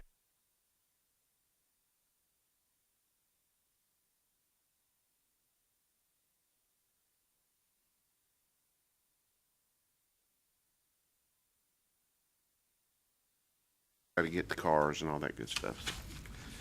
All right, we're back in session. I believe, John, it's your turn. No, it's my turn. Oh, I'm sorry. I skipped over that. You love me anyway. I know you do. It was not. I was just looking down at the list and went, Got to the wrong line. Yeah. Our committee meeting was brief this morning. We are recommending that interior designers have a set fee schedule for the state, and it was, a recommendation was made by our chairman that we, Ashley, and see if we can get that ball rolling. So interior designers that work in architectural firms are part of QBS, but there's not a set fee schedule, and there's been some concerns that have been brought up recently about some of the negotiations, and they don't have a set fee schedule. To see if we can address that issue. The NCIDQ meeting was the best one I've attended out of the last three, and I was very happy because I didn't want to go back next year if it wasn't any better. So anyway, good meeting. They're accomplishing some great things. Budget-wise, they have paid back their loan that they took out during the recession, and so they are setting up a fund that they can put reserve monies in again. So financially, they're doing on a great turnaround. And the applicants are up significantly for the examinations since they changed the format, similar to what the architects have been doing. So very, very happy that that's a turnaround. And I think also it's reflective of our economy, that things are better. So NCIDQ is also updating their website. They're going to shut it down tomorrow for 10 days. It'll go back up on December 15th. So it will help them to get more information regarding the applicants in terms of demographics to help them better meet the needs of the members. So that's our report. Short and sweet. It was short and sweet. Thank you. Now it's Mr. Carthen's time. Items. Is that where we are? Yep. Unfinished business, action items. That's on page 104 or 107, depending on how you look at it, on your iPads. Law and Rules Policies Committee, they did request to schedule a meeting partly to discuss definitions of engineering architecture, landscape architecture, consideration. Didn't schedule that this time because we had the engineer committee meetings and felt that might be too much to try to schedule in one meeting, so that I'm anticipating we'll probably get that scheduled for February to further discuss the definitions and any other changes that need to be discussed. Licensure outreach, of course, this is for our next dean's meeting to provide a structured format for program reports provided by the educators. And of course, grants I've already reported. We've requested the increase in those funds to help set that minimum amount for the programs. Any idea how long it'll take the F&A office to review it? No, Okay. don't know. I know they'd have to make a decision pretty soon in order to get it into the appropriations bill for fiscal year 16. So I should hear something pretty soon about that. The Publications Committee did ask Susan about writing an article on the interior design profession, so. Our next newsletter going out? Should be in the next few months. I Okay. don't know exactly Well, now that when. I've gone through the meetings and other things, it'll be easier to have something to write about, so. And I just recently sent the reference manual to Mr. King. That probably hasn't been distributed yet to the members of the Publications Committee, but that you will be hearing soon, I'm sure, on that. I had to review that to make sure that everything was marked appropriately that needs revision. So that has been sent to Mr. King. And of course, Mr. Lockwood is going to research reasons for the lower pass rate on LARE that was discussed in the Landscape Architect Committee. And I did respond to Mr. Carson regarding his letter. And of course, as Robert reported earlier, we did develop some talking points on decoupling and scheduled a meeting with TSPEACEC to discuss that proposal. And as far as potential law and rule changes, the changes to the rules for interior designers, this is a little later on the agenda. Is it the next item? No, it's coming up, though. It's item after next. We're going to have to make some revisions to the rulemaking hearing notice that was approved earlier this year. So we're hoping we can incorporate those changes for the interior designers. And it affects architects and landscape architects as well as far as the teaching experience. We can incorporate that into our next rulemaking. And the comity statute, of course, for the requiring the or basically stating that if they have an NCARB certificate, that they'll meet our license requirements in Tennessee. That'll have to go through our department, so we'll submit that next year. That's page 105 on the iPads, using the numbers at the bottom. That's it for the action items. And of course, the next item, qualifications-based selection, that goes back to the item right behind the agenda, page 1, the FAQs that was discussed earlier when the engineers gave their report. And I do have Ricky's language for revising question number 3, if you would like me to read that for you.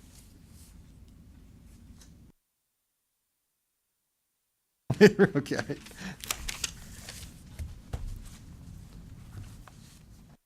First, okay. Here's the revision. Number 3, does TCA section 124107A encompass studies and other services that do not involve the preparation of sealed plans? And the response as drafted is, in the event that any study or service, planning studies, or other documents requires professional architectural, engineering, or landscape architectural services and expertise that requires the seal of a registrant, or if these professional services are offered by the proposer, it would fall under the scope of the statute.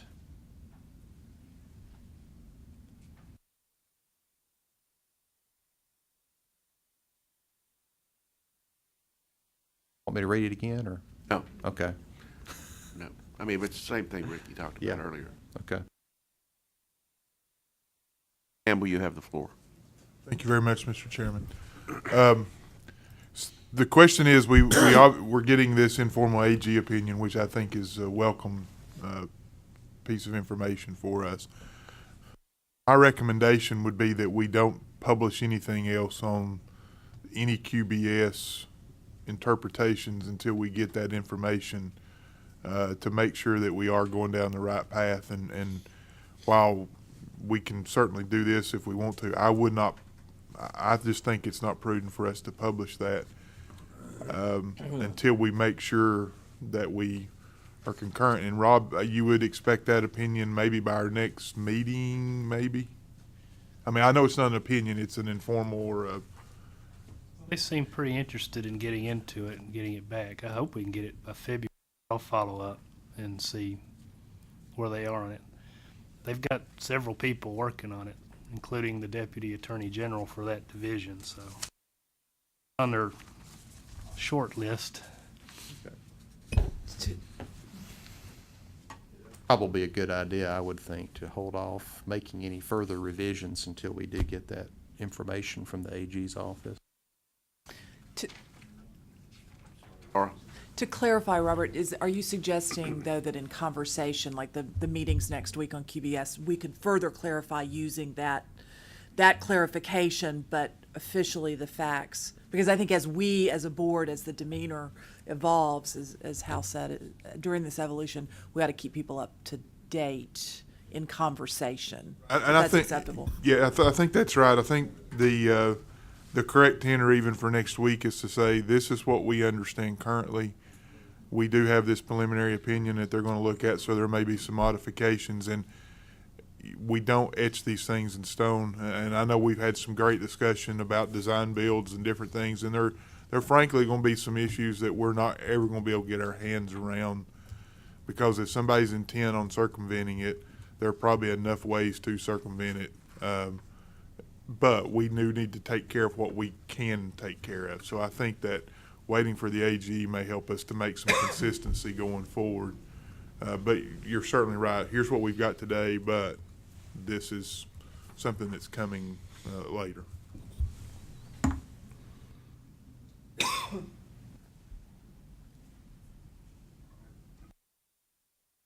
And also just to note further from what the engineer committee discussed yesterday, there is behind the FAQs on page 6 or RFQ for transportation planning services issued by General Services for that was discussed at the committee yesterday, and they concluded that that RFQ does does not comply with the law based on the response to number 11 in the FAQs, question number 11, that they're following a pre-qualification procedure in which there's pre-qualifying firms, and then those firms all together submit their bid, and they essentially choose the lowest bidder from among the qualified firms. So they're not negotiating one at a time, as is required for QBS. So that was the conclusion of the committee yesterday. I do have a question on the item 3 that's highlighted on page 1. After the underlined part where it says, or if these professional services are offered by the proposer, if you list yourself and your qualifications in your firm, even though you're not proposing anything that requires a seal, isn't there some kind of implication that you're providing those services?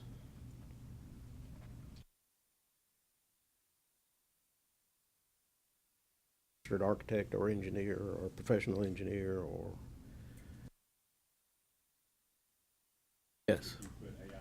Yeah, I mean, the general public would probably assume you're providing your services. That's a good point. One of the things we're hoping to get clarification on. There's so many different ways to look at some of this stuff that we try to interpret it themselves.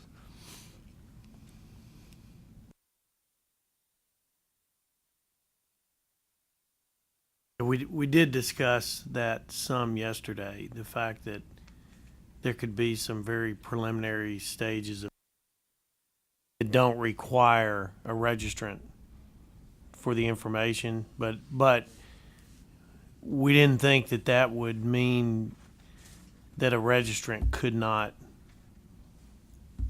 accept that or, submit. But you're right, that's something we didn't talk about, that aspect of it. But that would maybe hurt the registrants, and does that hurt the health, safety, welfare, the people of Tennessee, that they can't do that kind of a study? I don't think the intention of this is to preclude architects, engineers, registered professionals for doing things that don't require their seal. That's what you don't want to put something in here that, they'll be before the board here because somebody says they implied they were going to do something. That's, in the discussion yesterday, led me to say if somebody put out a RFP to count the light fixtures in this building, we didn't see anything wrong with a PE responding to that with a fee, because that's not anything that requires to be stamped. And you don't have to stamp something and be a PE to count light fixtures, but you just may be real good. That's where we left it yesterday, yeah.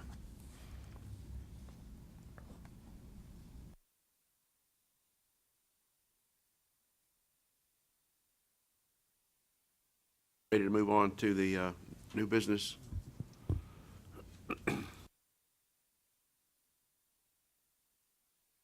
Move on to the rulemaking update. Oh, I thought we just did rulemaking. No, I'm sorry. Okay. It's QBS. Oh, QBS. Anything else on that? Stay tuned. John, so we're not going to publish the FAQ yet until the AG. Oh, not that revised language. Okay. Of course, we've already published them in our last newsletter, the latest revision from October. Not that. Yeah, not that change, no. Okay. Thank you. All right, the heavy lifting of regulation is rulemaking, as we all know. There's a few things we need to do.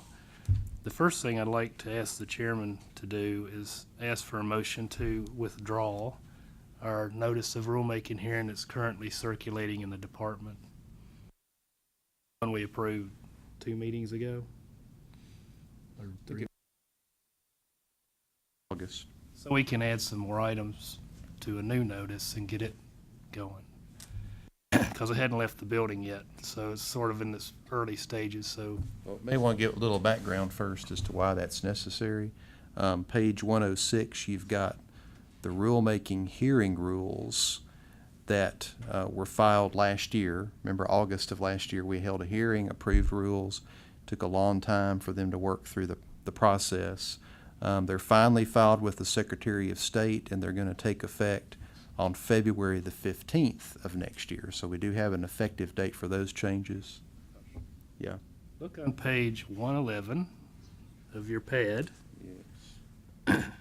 Let me know when you're there, and look at rule number 6, applications engineer intern. Read that and hold it in your mind. What page was Page 108. Oh, it's, on yeah, page 108. 108. But it's 111 on the pad. Yeah, it's a little confusing. So read rule 6, applications engineer intern, and keep that in your mind. And when you have, go over to page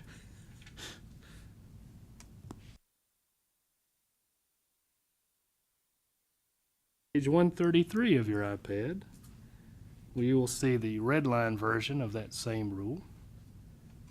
And you might notice that there's something missing. Rule, and the Secretary of State has both the red line and the non-red line version. Page 130 at the bottom there. This rule says an application for certification as an engineer intern should be accompanied by a non-refundable fee of $50. We reduced it from 50 to 15. Well, the only thing that appears in the unred line version is the last sentence. So for some reason, the actual fee amount didn't get into the rule. So we need to add that sentence. I called the Secretary of State and explained that it's obvious that the rule seems incomplete without that sentence. And the board obviously wants that in there, and they voted to put it in there. Can't you just put it in there? They said no. So I would like to make sure that we add this sentence back in our next notice of rulemaking. That's one item. Right now, people will see that there is a fee, but they don't know how much it is. So we're probably going to get some calls.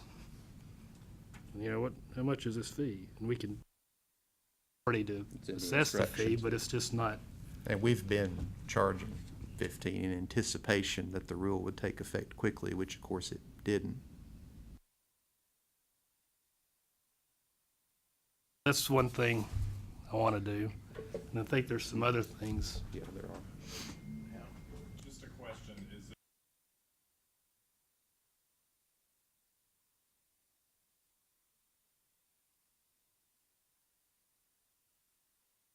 Well, we can't really adjust fees arbitrarily. understood, but when you lock it into a specific amount, you have to open the statute again to change it, don't you? I don't, I know the General Assembly wouldn't like it, but I don't think we can just adjust monetary amounts without having the people come in and discuss it. Anyway, we have the authority and the amount is in the instructions, but it's not in the rule, so I'd like to put it back.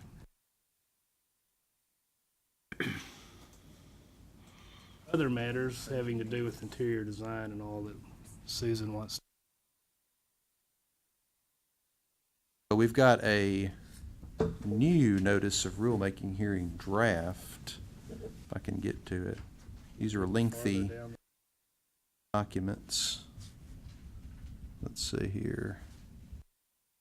While you're finding that, Wilson has a statement. Rob, I'm not sure I'm clear. The Secretary of State added what was underlined, is that right? Correct. But he struck the first sentence, an application for certification, et cetera. He struck that. Part where we lowered it from $50 to $15. So it still says an application for certification as an engineer intern shall be accompanied by a non-refundable fee of But it just says a non-refundable fee and then it stops? February 15th, only the last sentence will be there.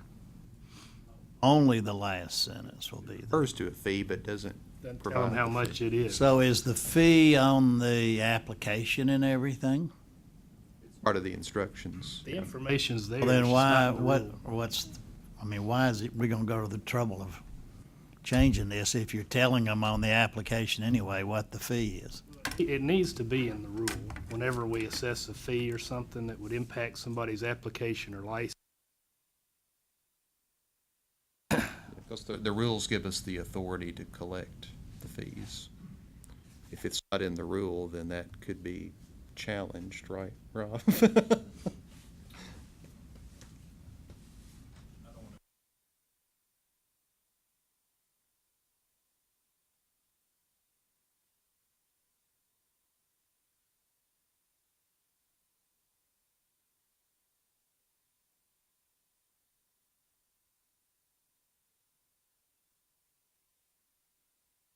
It sure made us look good to lower it from 50 to 15. I was kind of looking for.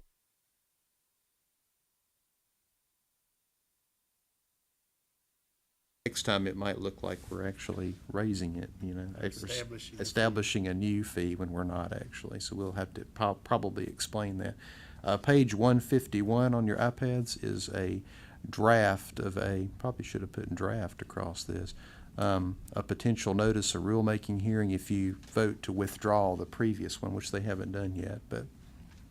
And basically this just, in highlighted sections are what we're adding to the hearing notice that was approved earlier this year. Of course, the first section is adding the $15 engineer intern certification fee, the top of page 153.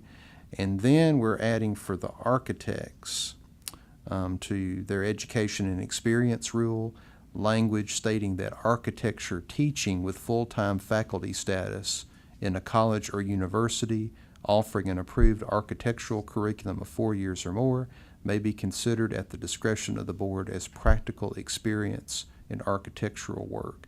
That's language is taken straight from the statute for engineers, because the statute for them specifically says teaching experience counts.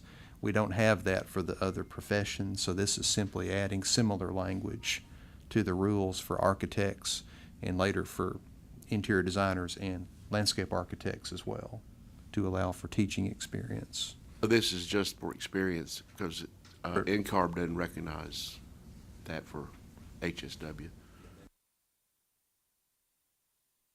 This is just for experience to meet the licensure requirements in Tennessee.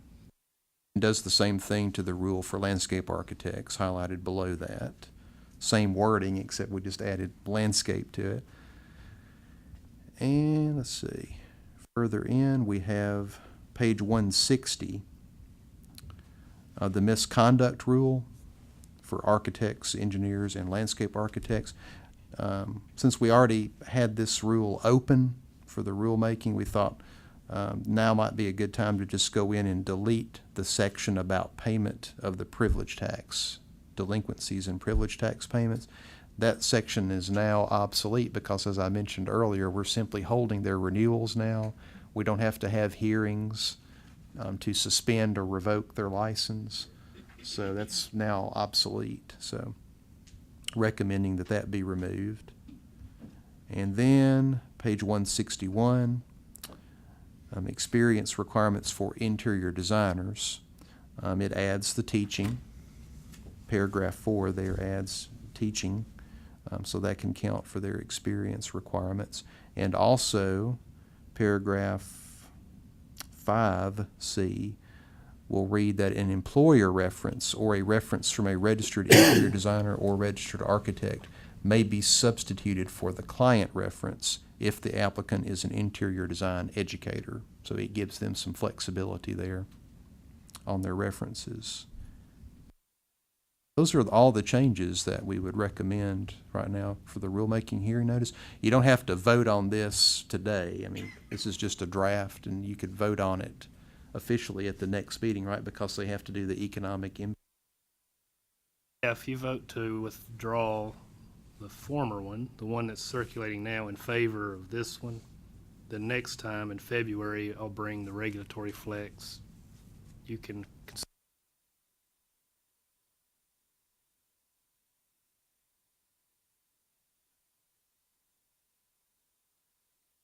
Well, if, if we vote, I think we should vote on these separately. The first one being the $15 issue, and then the other ones can be lumped into one. Or we can wait and do it in February, but we certainly have to vote on whether to rescind that.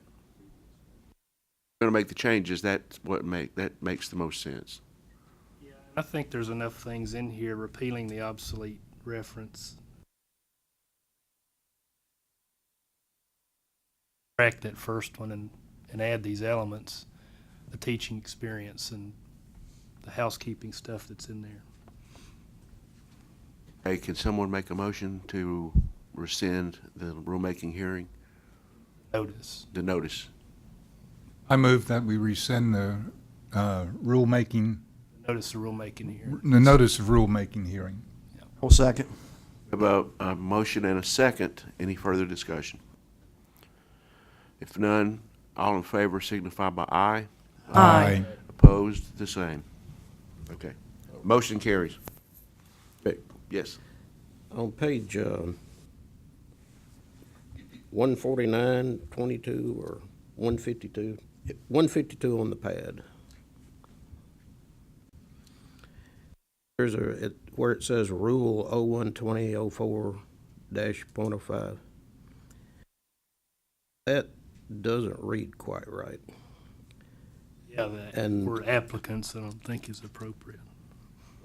It really should be the number of references.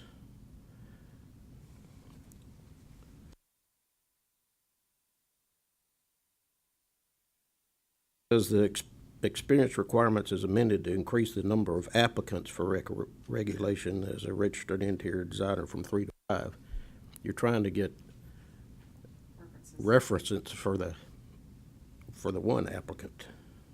However you want to re-say that, but it just doesn't read right. That's what was filed with the rules that are taking effect in February.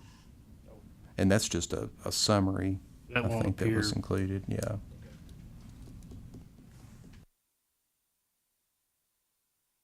Right, those should be references. Like we said, we can bring back a revised notice in February for y'all to discuss. All right, new business. Electronic seals and signatures on your iPads, page 168 at the bottom of the page. We have Mr. Campbell's article on electronic seal signatures and dates of signature. You have the rule reproduced there at the top of the page. And I've gotten some calls, I know Rick has as well, regarding, Susan has, regarding some confusion about these requirements. The question I've gotten is regarding where it says that they have to place, if they're signing it and dating it electronically, they have to place the signature and date adjacent to the seal. It says electronic signatures and dates of signature are not required to be placed across the face and beyond the circumference of the seal, but must be placed adjacent to the seal. Some are thinking that the intent there is to prohibit them from placing it across the seal, as is traditionally done, that it has to be beside the seal. It cannot be across the seal, which was never the intent. Yeah, and it says must, so. That should be just changed to may or some other revision. That was one issue. I think maybe, Rick, you had Yeah. some other questions that were raised. That was a major confusion right there. Previously, electronic signatures on the stamp have been done by any number of individuals in the profession. The issue that was brought to my attention is, and I know this is been the rule, but apparently a lot of individuals, including myself, may have violated number 4. The digital signature must be unique to the individual signing it, capable of verification, under the sole control of the individual using it, and this is the one that a lot of people have heartburn over, is linked to a document in such a manner that the digital signature is invalidated if any data in the document is changed. And I know that's there to protect us, but the validation programs are around between $600 and $1,000 a year, and that's per year. So, you know, have to have a validation or digital signature company do it. You know, that's the problem that they seem to have with it. Why can't they control their own signature through their digital process? Additional question from a registered architect that stated the way he understood it, that you would seal it and then you have to go back a second time and put your signature on it with the program that would date it. And that was more time consuming as opposed to being able to do it all at one time. So he would like some clarification on that as well.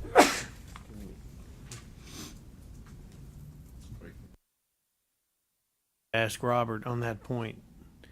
I had a discussion or a question for you on that some time ago, and I was thinking that you were saying there's a difference between a digital signature and then a JPEG or a PDF file of a signature, and that this rule is for a digital signature, but that a JPEG signature that I think most practitioners use would not have to accomplish what's listed there in 4. Is that, am I correct? Let's go through this again. We've basically only done one thing. We've added another way to stamp a set of plans. That's all we've done. I want to use Crayola crayon.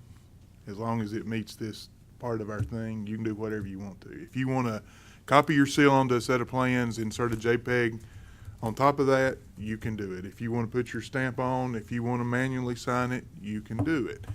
The only reason we have this new rule is, and Rick, this does not prohibit somebody from doing it how they want to do. But what we're seeing in electronic file transfer now is that, yes, you will have to have a third party, and that third party does verify, and yes, it does cost money for them to verify it. Because what you do is you send your set of plans, it's stamped, it's bound up by this program, and you send it to another whoever. And when you send it, the reason that this thing is so protected is it keeps you from having to manually sign it or put a JPEG over your stamp, although some allow you to do that, automatically insert that if you want to. What the intent was then was to, when you put this stamp in, it puts a unique identifier below it that's got a date and something else underneath that stamp. And if somebody changes your document, or big red X through it, or whatever else happens, that does not prohibit the practitioner from using any of the other methods that they've used. This rule does not prohibit using any of those methods, and I think that's stated in here. We've got 3 or 4 different ways to do that. So there is some confusion on having to put your name across the stamp, because the true electronic digital method does not require that you put your name across it. It's a unique, I put my name and password in, and it comes and does like a date and time stamp under my seal that lets everybody know when I did it, but I don't have to sign Robert G. Campbell across it and put the date electronically or in any other way. But if that's what you want to do, knock yourself out. But that does not require it. So you're not doubling up on it. You can either do either or. You don't have to buy the software. You can copy a JPEG stamp into a cell into your drawing, bring your JPEG file in. However, keep in mind, if you choose to use that method, JPEG files, stamps, and all those kind of things in this digital age are much easier to co-op than this $600 or $1,000 or whatever you're paying, because now all I have to do is go into some sort of image program, copy and paste, and do my thing, and I can change your document 7 ways to Sunday and still have your stamp in that document. I mean, you're taking your own risk as a practitioner that way. The rule was set up not to limit your options, but to add one more option to the available things. Now, having said that, anything else that I write should be reviewed for English and all other kinds of hillbilly things that I'm sure that I put in there. Because I understand there was some things that were done, but this is a newsletter article that I understand was supposed to clarify, and I thought, as we read through it, it was in pretty good shape with that. I think still the fundamental problem is that most practitioners do not use encoding digital software to submit their drawings back and forth to people, and so they get freaked out over this. And that day's coming, and we wanted to make sure as a board that we were prepared to let our people, that it's available. And when that day comes here and everybody's doing it that way, we're not having to go in scramble mode and try to figure out how to make that work. A lot of your government agencies are starting to do that, TDOT in particular, but others are starting to as well, because storage is becoming such a premium for large amounts of drawings. So that's it. Brian? Sorry. Correct me if I'm wrong, but the traditional way of sealing drawings is you put a stamp, whatever it is, and your seal is put on the drawing. Sign your name across it. But from what I heard you just say, the implication was that you can make yourself a digital signature. You sign your name and digitize it and then stick it over the stamp. Now, I understand you're not supposed to do that. Our old rule allowed us to do that, though. Oh. Well, there's a lot of states. It has to be an original signature. Now, again, maybe the reason you have to check the states, see. Right, but the confusion is that now we do everything digitally. And there's a difference between doing what I just said and having a digital signature, and that's a lot. In fact, we've had people, submit. I've seen drawings here reviewed that somebody said they had a digital signature. Well, it wasn't a digital signature. It was a signature that was done digitally, if you want to say it that way. It's two different birds. But if our rules don't require an original signature across the wet seal, then, or however it's done, the seal, yeah, then I guess that's a moot point. But I think it'd be real dangerous for you to leave your signature laying around for somebody to put on their check book or whatever else. But I'm sure it's done. But, just get your hand out and sign 500 sheets or whatever. Well, the comment that at least 2 or 3 of these architects,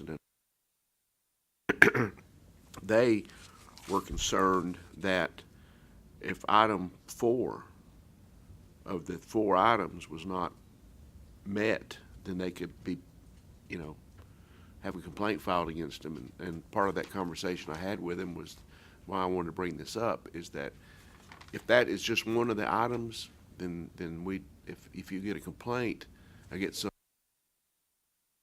I don't think it's a valid complaint.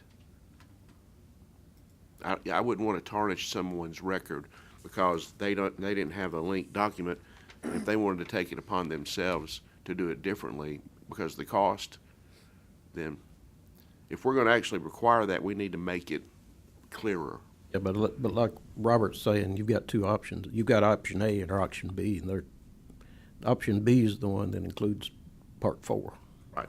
Option A doesn't have that. So if they just want to put their cell in there, let them go. Knock yourself out. JPEG. It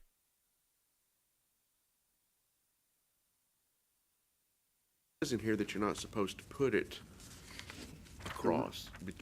Yeah, the reason it is below is because the real password protected encoded electronic signature does not automatically add your signature, and it adds a unique identifier to you so that you know who that is.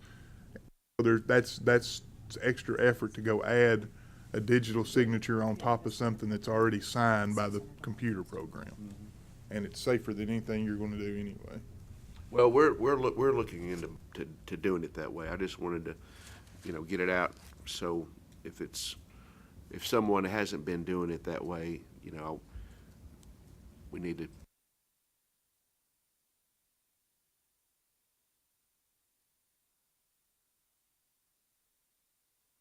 I'm not going to do it because we're running out of time to go to lunch. So for now, y'all are okay with the rule as is? Based on that comment that Robert made, then I can go back and call those architects and engineers and say, you got a choice. And I would be glad to rewrite and do a clarification for this, but I screwed it up so bad the first time, I'm not sure that I wouldn't dig a deeper hole, so whatever. Well, at least if someone calls a board member or the office, the staff, we have an answer. So that's all I wanted.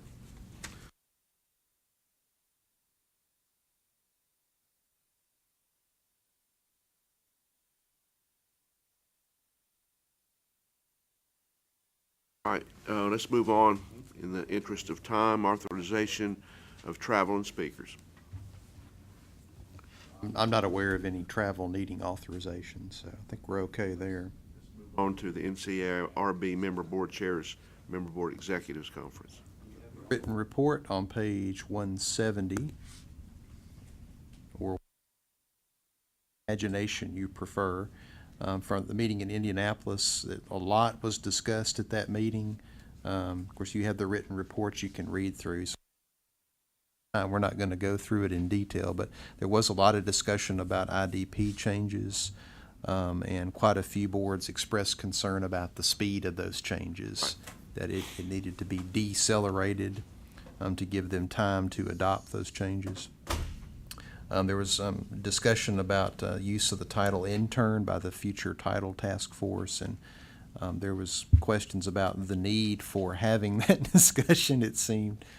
Frankly, seemed a little bit silly, some of it, but then there was discussion about the licensure task force, but the alternate path to licensure upon graduation, and also some proposed changes to BEA. There was a lot of discussion about that and alternate proposals that are under consideration. So I think the board of directors is definitely going to discuss that further and come back with another proposal next year, as well as another FA program.